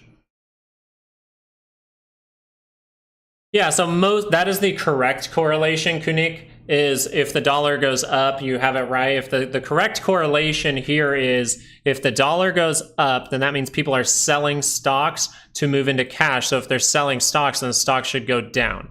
But we try to pay attention to moments where the dollar is going up and the SPY goes up at the same time. That means that insiders are selling and there might be something happening behind the curtain because it hasn't hit the SPY yet. So that's how we were able to find this one right here. That's how we were able to find in the SPY this drop right here. Now, in this scenario right here, we saw the opposite. We saw the opposite, meaning the dollar was dropping right here, actually. The dollar was dropping while the market was dropping, hinting to us there may be some insiders actually buying. Yeah, so hopefully that's overall helpful, but when the dollar drops and the SPY drops at the same time, anytime they're making the same move at the same time, it means most likely that you're going to see the SPY reverse around or the dollar, but one of them will be wrong. Most of the time the market is wrong and the dollar is right. Nazim, thank you so much. I hope that, yeah, that's a very good thing to touch on. I know new people come into the stream all the time. We've talked about this before, but it's great to go over it again. Just like I tell you with the courses down in the description, make sure that if you're going through a time where you're like, maybe I'm not seeing things correctly, think of what's going wrong, go back to the course, you own it. When you buy it, it's a one-time purchase, you own it. So go, check that thing out. Okay, now that is a 30-minute move. So what we want to see on the dollar is the 2 hour going to rotate around? 2 hours is more what you want to pay attention to. Yeah, let's look at the Dow too. Sometimes that can give us some hints. Dow not really giving hints here. Now 30-minute divergence might be there. Yeah, you have some 30-minute divergence across the way, so watch out if we start to see weakness in the Dow. IWM actually saying, hey, I might want to break to the upside. So is AMC and GME, are those things moving? They are, and they might confirm an upside move here. GME trying to confirm some kind of bounce.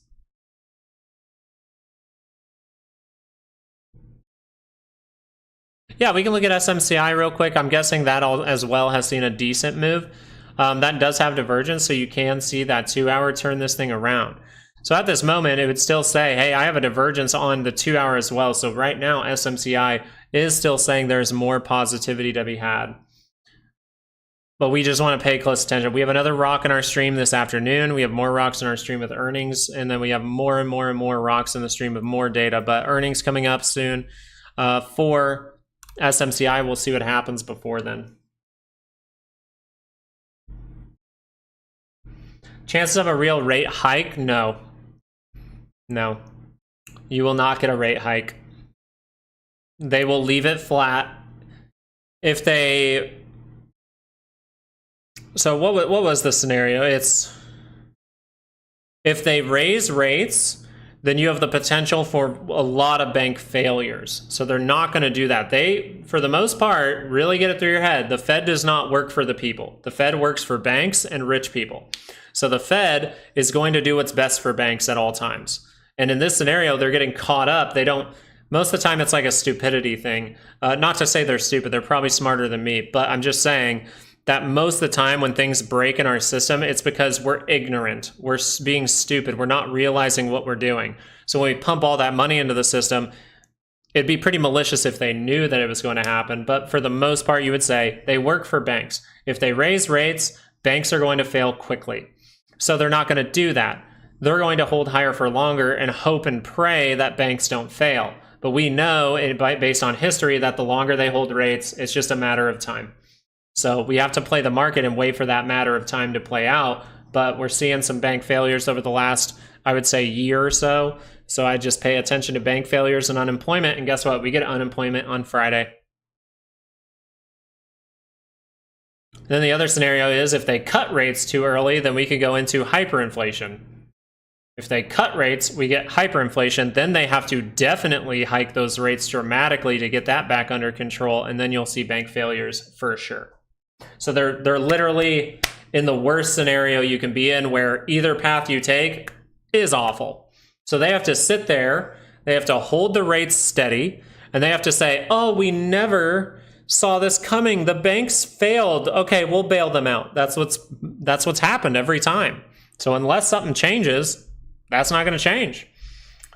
It's crazy, right? The definition of insanity is seeing the same signals and then expecting something different to happen, right?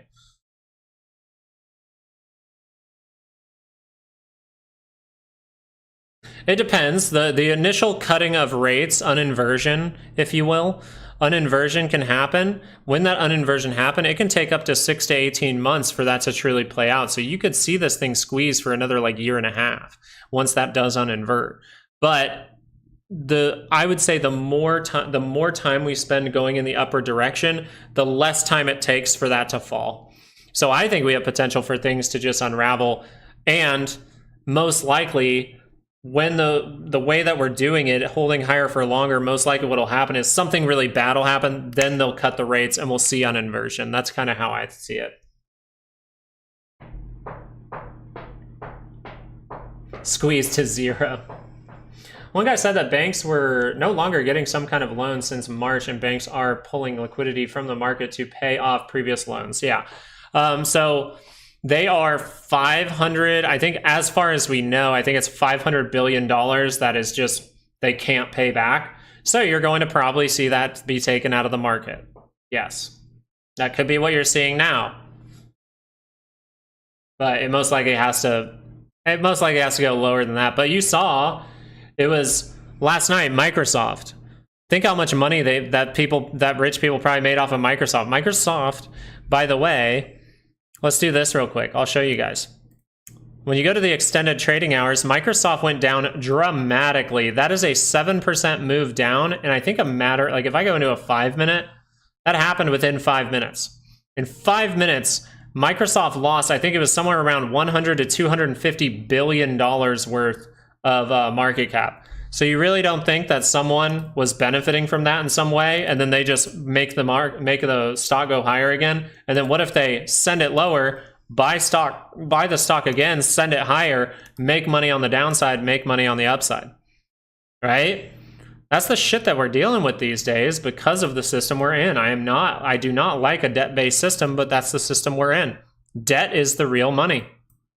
And now we have to see Microsoft, after that terrible, terrible move, could end up just crossing like this and going up.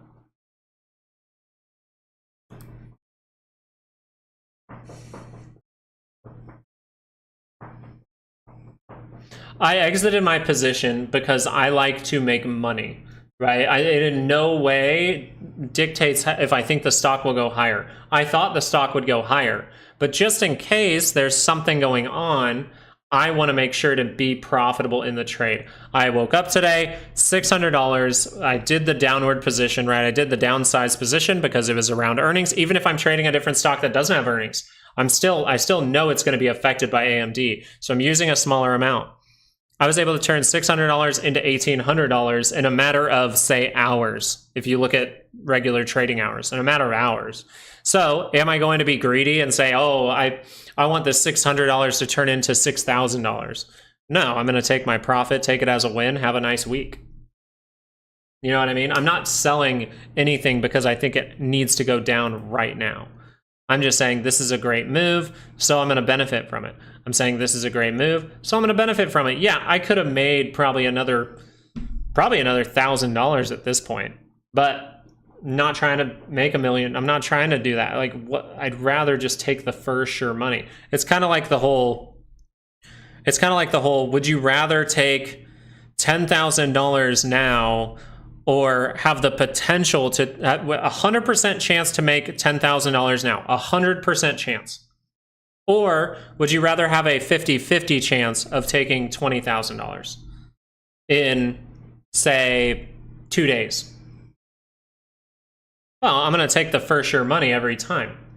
You know what I mean? I'm going to take the first sure thing. I'd rather, even if it was 70-30, right? Even if I had a 70% chance to make $20,000 over the next, say, 2 days, I'm still going to take the first sure 100% because I know it is solid. It is 100%. Once I hit that sell button, I make the money. Fantastic. 2 hour, trying to curl up here. We'll see what happens. Good morning, Mark. We were looking at oil. Mark, did you see oil? Did you see this? Remember we were talking about the 4 hour divergence? Did you see this? What if I'm feeling crazy and went to the 50-50? What I would suggest is I do that. I still do that sometimes. I'm just not doing it in this environment. I'm just saying I'm more taking the solid money. If I wanted to, I could take half that amount of money, right? I could take half, make it a good trade for myself, leave the rest.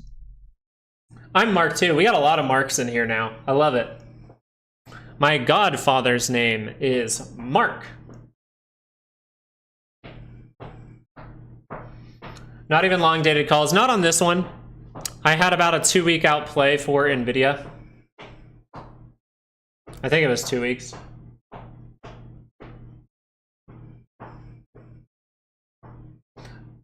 Not even a lot. Oh, on Intel, my bad. Let's go look at Intel.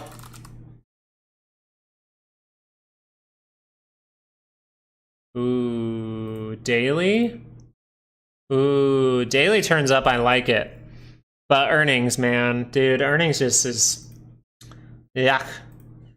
So if we go into a 2 hour, see if there's any signals saying, hey, this could turn up. Not necessarily. 2 hour crossing up. Could be there, right? 30 minute, is that going to cross up? Well, that's telling you it has divergence. That 2 hours got a good chance to cross here. Triple divergence on the MACD, single divergence down there on the RSI. So this is saying momentum has died out, but you still need that good news to head higher. That's a key thing to understand. It's not just you see divergence. Unless there's no news, normally you will see divergence just play out. But if there is news, then you say, if that divergence is there, I got to wait to see if that's good news. So if you take, and it's not to say you can't take plays, just watch my previous video I put out last night on YouTube. I put out a video telling you exactly how I see earnings, and I write down I literally write it on the screen so you can see it.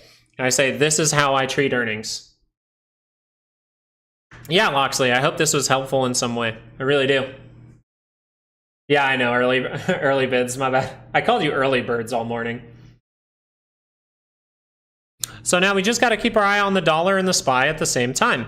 It's not too difficult to do, but look at that dollar starting to come off a little bit there. There was someone selling in here, but is the SPY really showing that? It's starting to go up, so we'll see. This can head all the way up into something like 556, I would say. QQQ, I really like the level where we're at with that weekly expected move. I really do. Yeah, and that's how it is, Loxley. And that's why, I'm glad my wife kind of encouraged me to do this, was just because make this channel a year ago. If you don't know, I made this channel right around my birthday last year. So our anniversary is pretty much my birthday. But she convinced me, and it was just because I was watching stocks. I was trading all the time, and I was like, man, I wish I had my ideas bouncing off of people, letting me see the reaction. So even though I'm telling you guys what's going on, if you see it differently, I encourage you to say what's going on. I really do, because it's really brightened my trading experience, because I was trading just alone in a room for so long that it's nice. It's nice.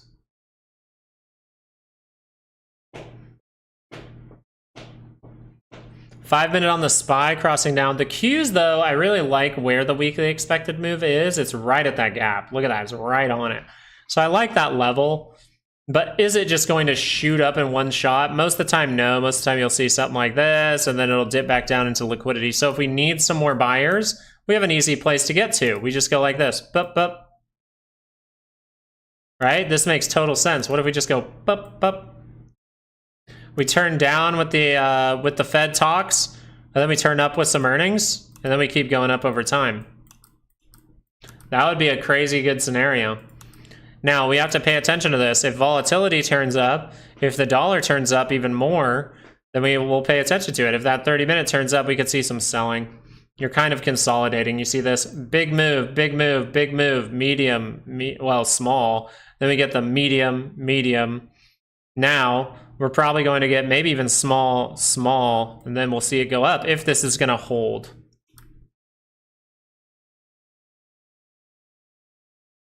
Well, I appreciate that, Kunik. And like I said, if I say something that is just totally wrong, I know that there are people in this chat that probably know more about certain things than me.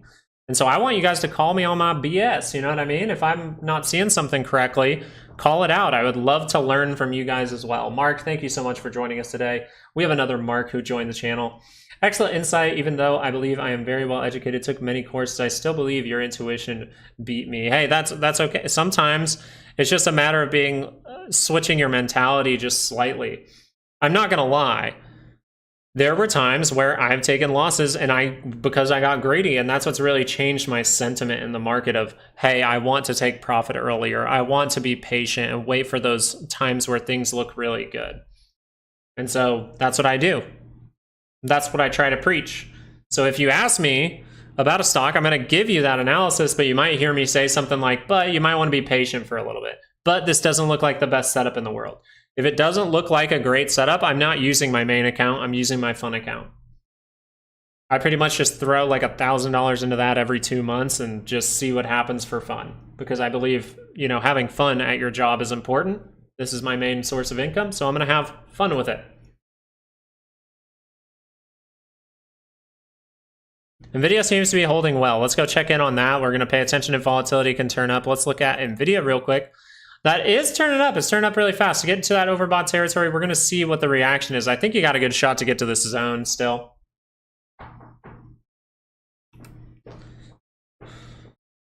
Yo, spicy avocado. Do you like spicy guacamole?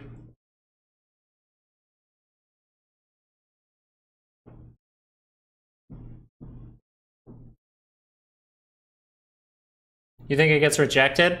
It depends on where it gets rejected. If it gets rejected up here, then that would be okay because you can dip down and curl back up. But if it gets rejected like here and doesn't hold up down in this area to make that move higher, right? We don't need to grab liquidity here. We go boom, boom, boom. Well, then you might just roll over and we can continue the negative trend. Now, I would say that I'm still leaning towards a bullish move going forward. I think these dailies are going to turn up. I think these dailies are going to give us maybe a lower high. If they break through, retest, we could see an extended move, right? If we can do something like get up to this area right here, we retest an area, then we head higher. I would really like that look. I'll pay attention to it. But if we just do this before earnings, a little bit worried. We're in a topping process while it's volatile. Yes, and it's good to remind yourself of how you know we're overall probably in the topping process right now. How you can see that? Weekly scale. That just went positive. So I'm still hesitant to any upward move. Another reason I take profit early. But a topping process, where are we at in that? Are we at the end of it right now? We very well could be. I think right now, going towards October, we need to really pay attention to that area. And then after that, you really want to look at like January.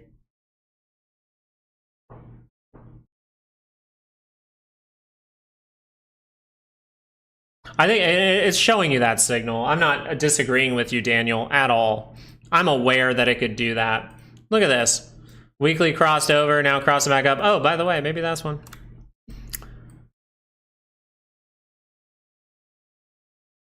I just want to pay attention. This is a weekly signal. It did confirm, so I'm paying attention to this move very, very closely.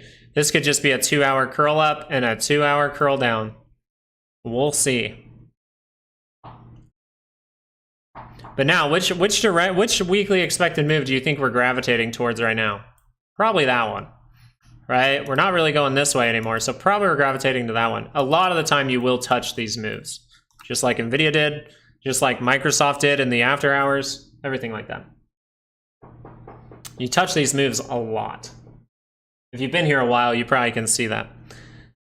Think with my head, not that thing in my chest. 2-hour was not able to cross down for AMC. 30-minute attempting to cross up here. We'll see what happens.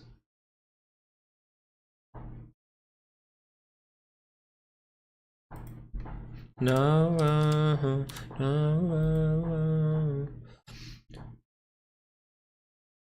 I think you're still getting that 30-minute pullback here. 2-hour divergence is there, so watch out for Clove. Oh no.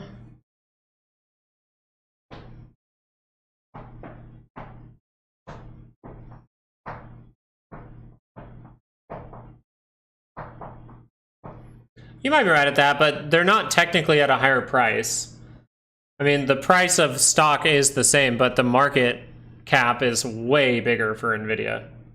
Spicy avocado. It's just like, technically, it's still, what, a $1,200 stock? Or something like that. Over $1,000.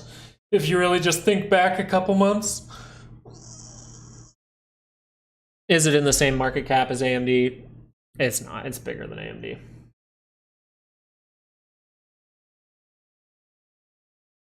My normal smaller position is usually around that 1,500. Like by the time I'm fully scaled in, 1,500. The max I try to go in on a trade is 3,000, just because I'm trying to make money the slow way. Now, during earnings, if I'm trading anything around earnings, and they're in any way related, if I was trading oil, different story. But since I was trading NVIDIA and AMD had earnings, I'm going to downsize that position. Yeah, you can still buy a stock for that price, but I think that's a manipulative move. It's kind of like telling retail, like, oh, look, you can get NVIDIA now for cheaper. It's a way to get retail in, which, why are they trying to get retail really in at these levels? So you can send it down probably. Okay, let me see here. We had SMH. Let's look at SMH for Nazim real quick. So this is Semiconductor, so you're going to see reactions here because of AMD, NVIDIA, all that good stuff. But for the most part, you want to see what signals were there for you. You saw the crossing up. Okay, awesome. Now we're trying to go positive above this area. So as we look into it, 2-hour crossing up, okay. Do we have the best divergences? Not really, just very flat, but that can matter. So we'll see what happens going forward, see if that daily can turn up. I just keep an eye on NVIDIA and see how that's performing. NVIDIA is going to be the one carrying this for the most part. The great signal here was the daily divergence for SMH.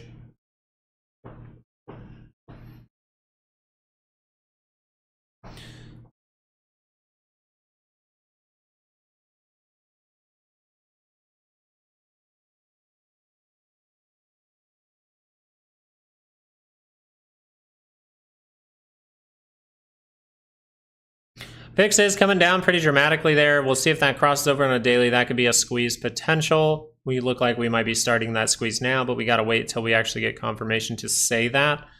As far as it goes right now, though, if the dollar drops down from here, that would be breaking through the channel. And look at this, it's buying back into the channel. I think that's a key thing to see here. We're trying, well, you know, it always changes on different time frames. I hate when that happens, like the 30 minutes shows it inside it. It's so annoying.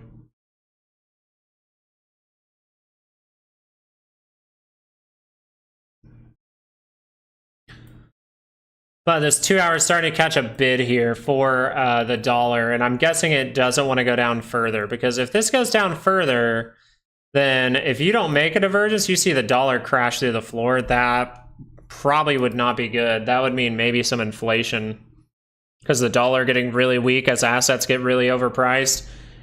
It's pretty much, if they cut rates right now and nothing breaks, then you're probably going to see assets inflate like crazy.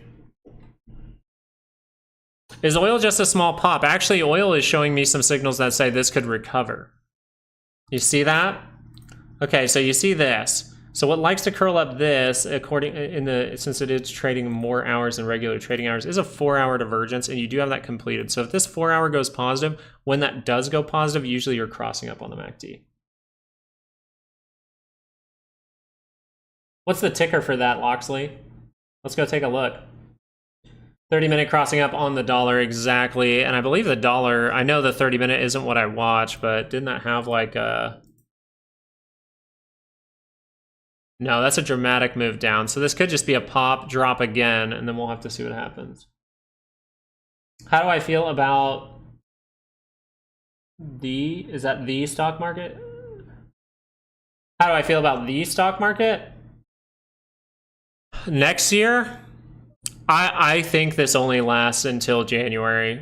At least if it depends on who becomes president, because if the communist becomes president, then we, for the most part, are going to see more money be pumped into the system, more government spending, more debt. More debt equals higher price and assets, more inflation. I believe that if we actually get Trump to come in, unless something breaks, but if we can get, you know, Trump to come in, then we most likely could see he might fix the problem, but you might hate him for it because it might send you into an extreme recession. But it will be good for America in the long run to get this bubbliness out of the system.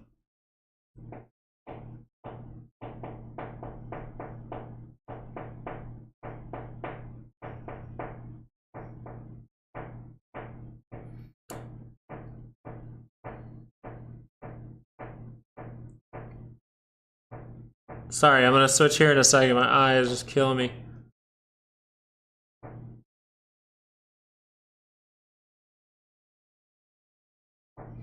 You can always shoot me an email, lucas.s.hansen@gmail.com.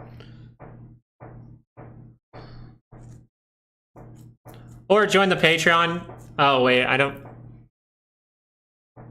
not the best at checking Patreon messages, to be honest. Oh, I'm sorry, Nyson. Try to resend that email and I'll see if I can get to it.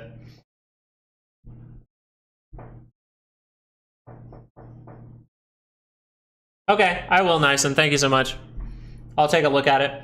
Yeah, as far as it goes, US the next exporter, people don't get, it's like, oh, if you raise the tariffs on imports from other countries, you're going to raise the prices of those things. Yes, but we will be producing more things here, which means good things. It means real jobs, not these government jobs that you've seen from the current administration. You'll get real jobs. factories to start to be built. Like when he was president, factories were being built, real jobs were created. They came in and canceled all that, which is just not the best thing in the world. And the reason I'm talking about that is because that's good for the economy. It is related to the economy.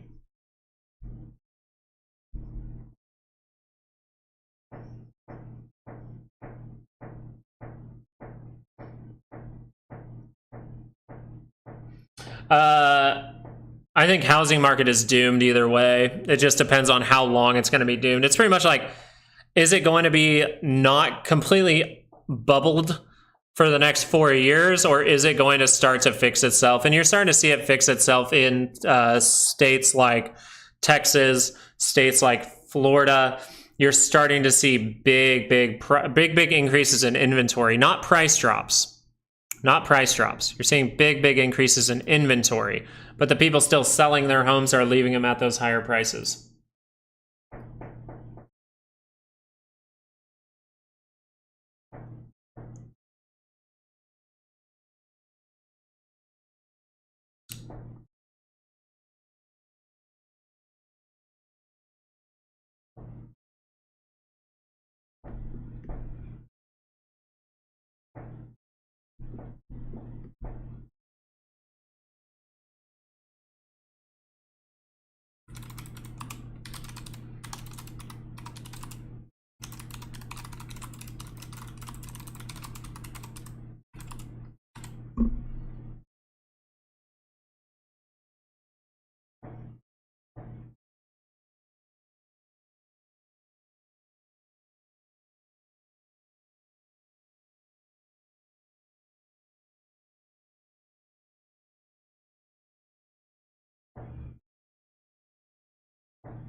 Hold on one second.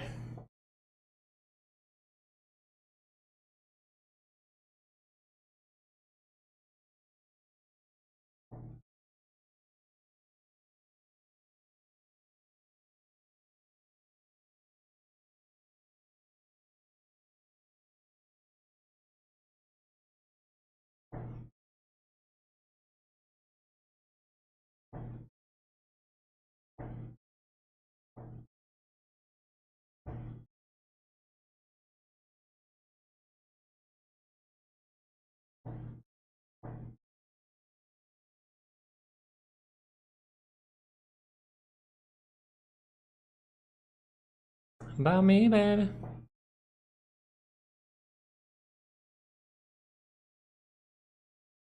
It might, Jay. It might. We'll see. We'll see. We're seeing volatility continue to drop down. If we can get some good news from this, then we might be getting a full retest and see a squeeze for a little bit.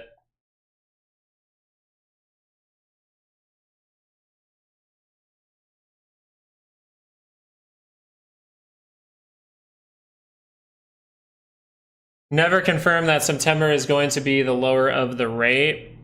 You might see a bad reaction in the market because no rate cut. Everyone wants a rate cut.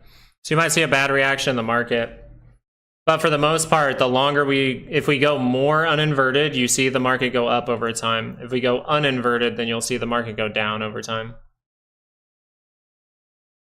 Nancy's buying, I'm buying. Hey, that's not a bad strat there. That's worked for years.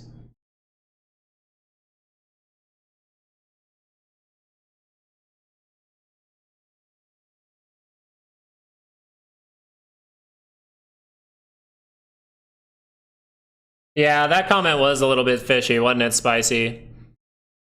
I'm by no means, I'm just someone who, you know, for the most part, just thinks based on what I think is best for my family, which in turn, if it's good for my family, I want it to be good for yours. That's kind of what I think about when I vote. But for the most part, little things like that do bug me. I'm glad that he's kind of talking badly about Project 25. I think that's an overreach, so I'm glad about that. But I haven't really heard too much about what you're talking about there. You kind of got to wait till you actually see it, but I understand. You don't want kind of like to be duped. Exactly, Scott. He's come out and talked badly about it, so I'd assume it's not to do with him. Take him for his word for now. But I just think that's a little bit too much of a reach. Actually, not a little bit. That's a pretty big reach.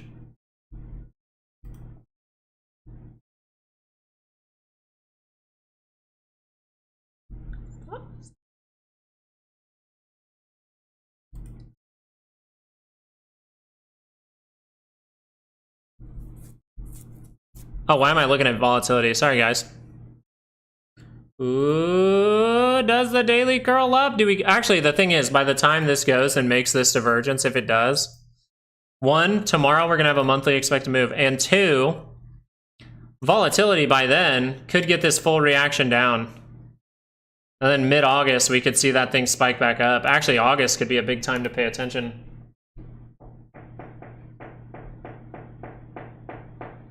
Well, we hit it in the NQ. Let's go look real quick. 20,000. I would be surprised if it goes all the way to 20,000. I would be surprised. I would be very surprised if it did. Not saying it's not possible. I just think you need to reload a little bit. If you reload before the talk, if you reload before Powell speaks, I think you got a good shot. But no, I wouldn't say today. I would more so say going into tomorrow, maybe even Friday. But we'll have to see. You have earnings and stuff like that too. So it's a rough week. A lot of rocks in the stream today, guys. Actually, a lot of rocks in the stream the whole week.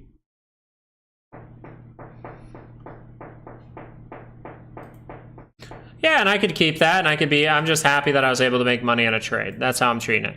So we're coming up into the first point where we could see some rejection. So we'll pay attention. This is a sell zone as of right now. In order to see really, really bullish, you really have to break through. So something that could happen here is, what if we go like this, dip down again into this area, then we pop up, then we pull down again, and then we get to see that good structure. Oh, then we get to see that good structure. I'll be waiting for that.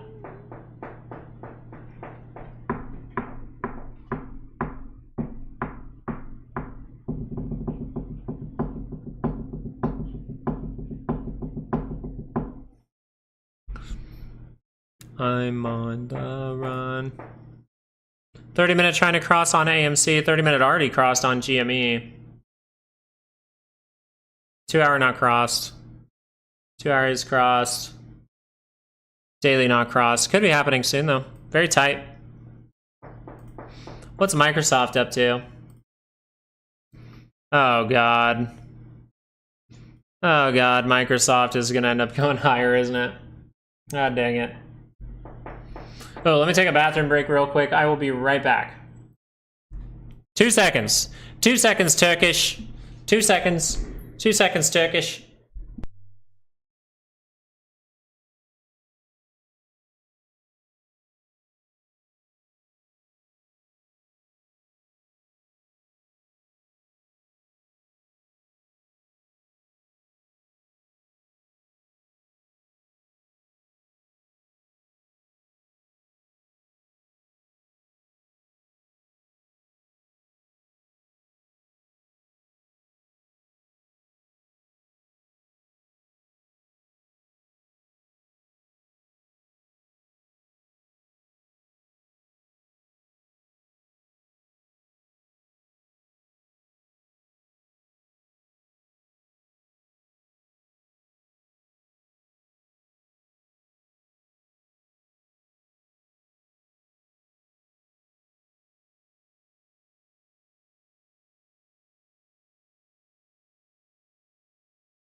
Sorry guys, I was having too much fun. I didn't even realize what time it was. I'm gonna stay on another 10 minutes here.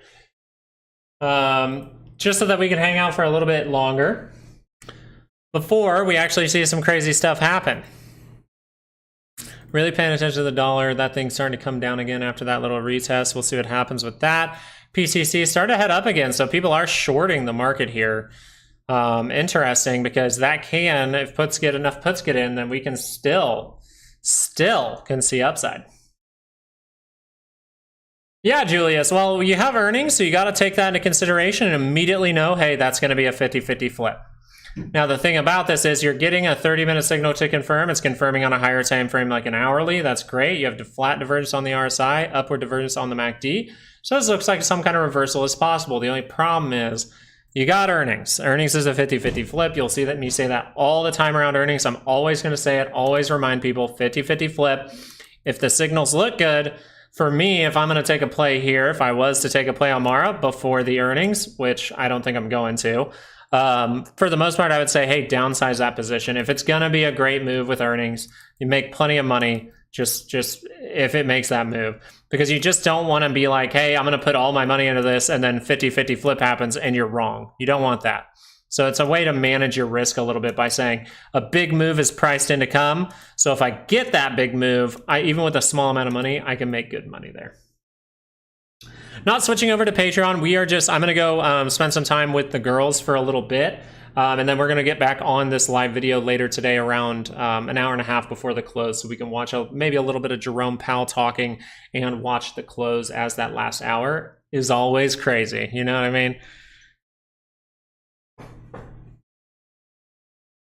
Intel for tomorrow, not as good of a look, but you still have it. Okay, you still have the hourly divergence down here. If you look at it, the 30-minute just is extended here, but you have a triple divergence on the 30-minute for the time being on Intel, and then you do have a single divergence down here for the RSI. So this is saying momentum is dying, and you can see that positivity. But if this is not good news, all that energy can be distributed the other way. So a little bit of care going into it, a little bit of monitoring that position size. But if you absolutely have to take it, hey, I get it.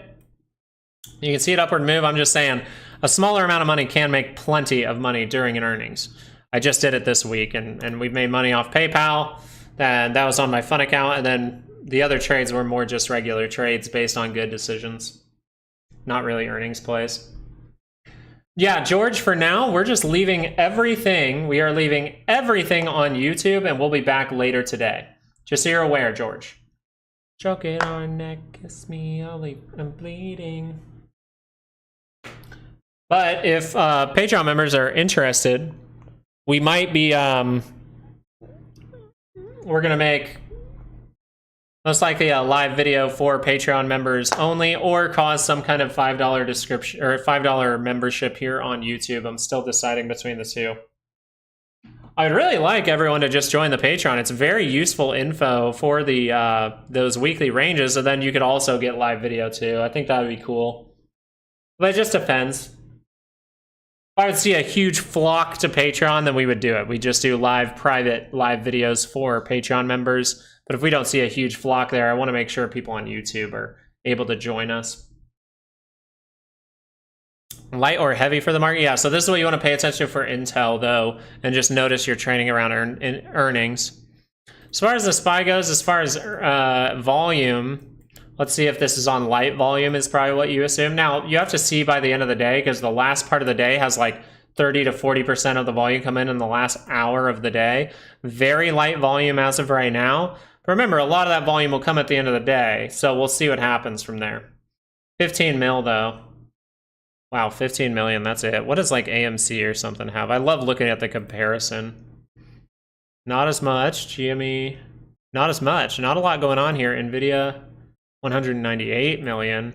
AMD, 49 million. Starting to fade that for AMD. Interesting. Nobody pointed that out.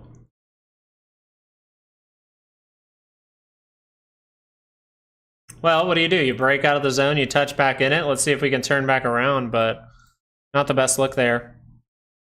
Mara consolidating. Netflix is one that had some wonky signals, but it looked like that could prove to go to the upside. 2-hour divergence is confirming for Netflix right now. And this does not have earnings, but we do have a rock in our stream later this afternoon.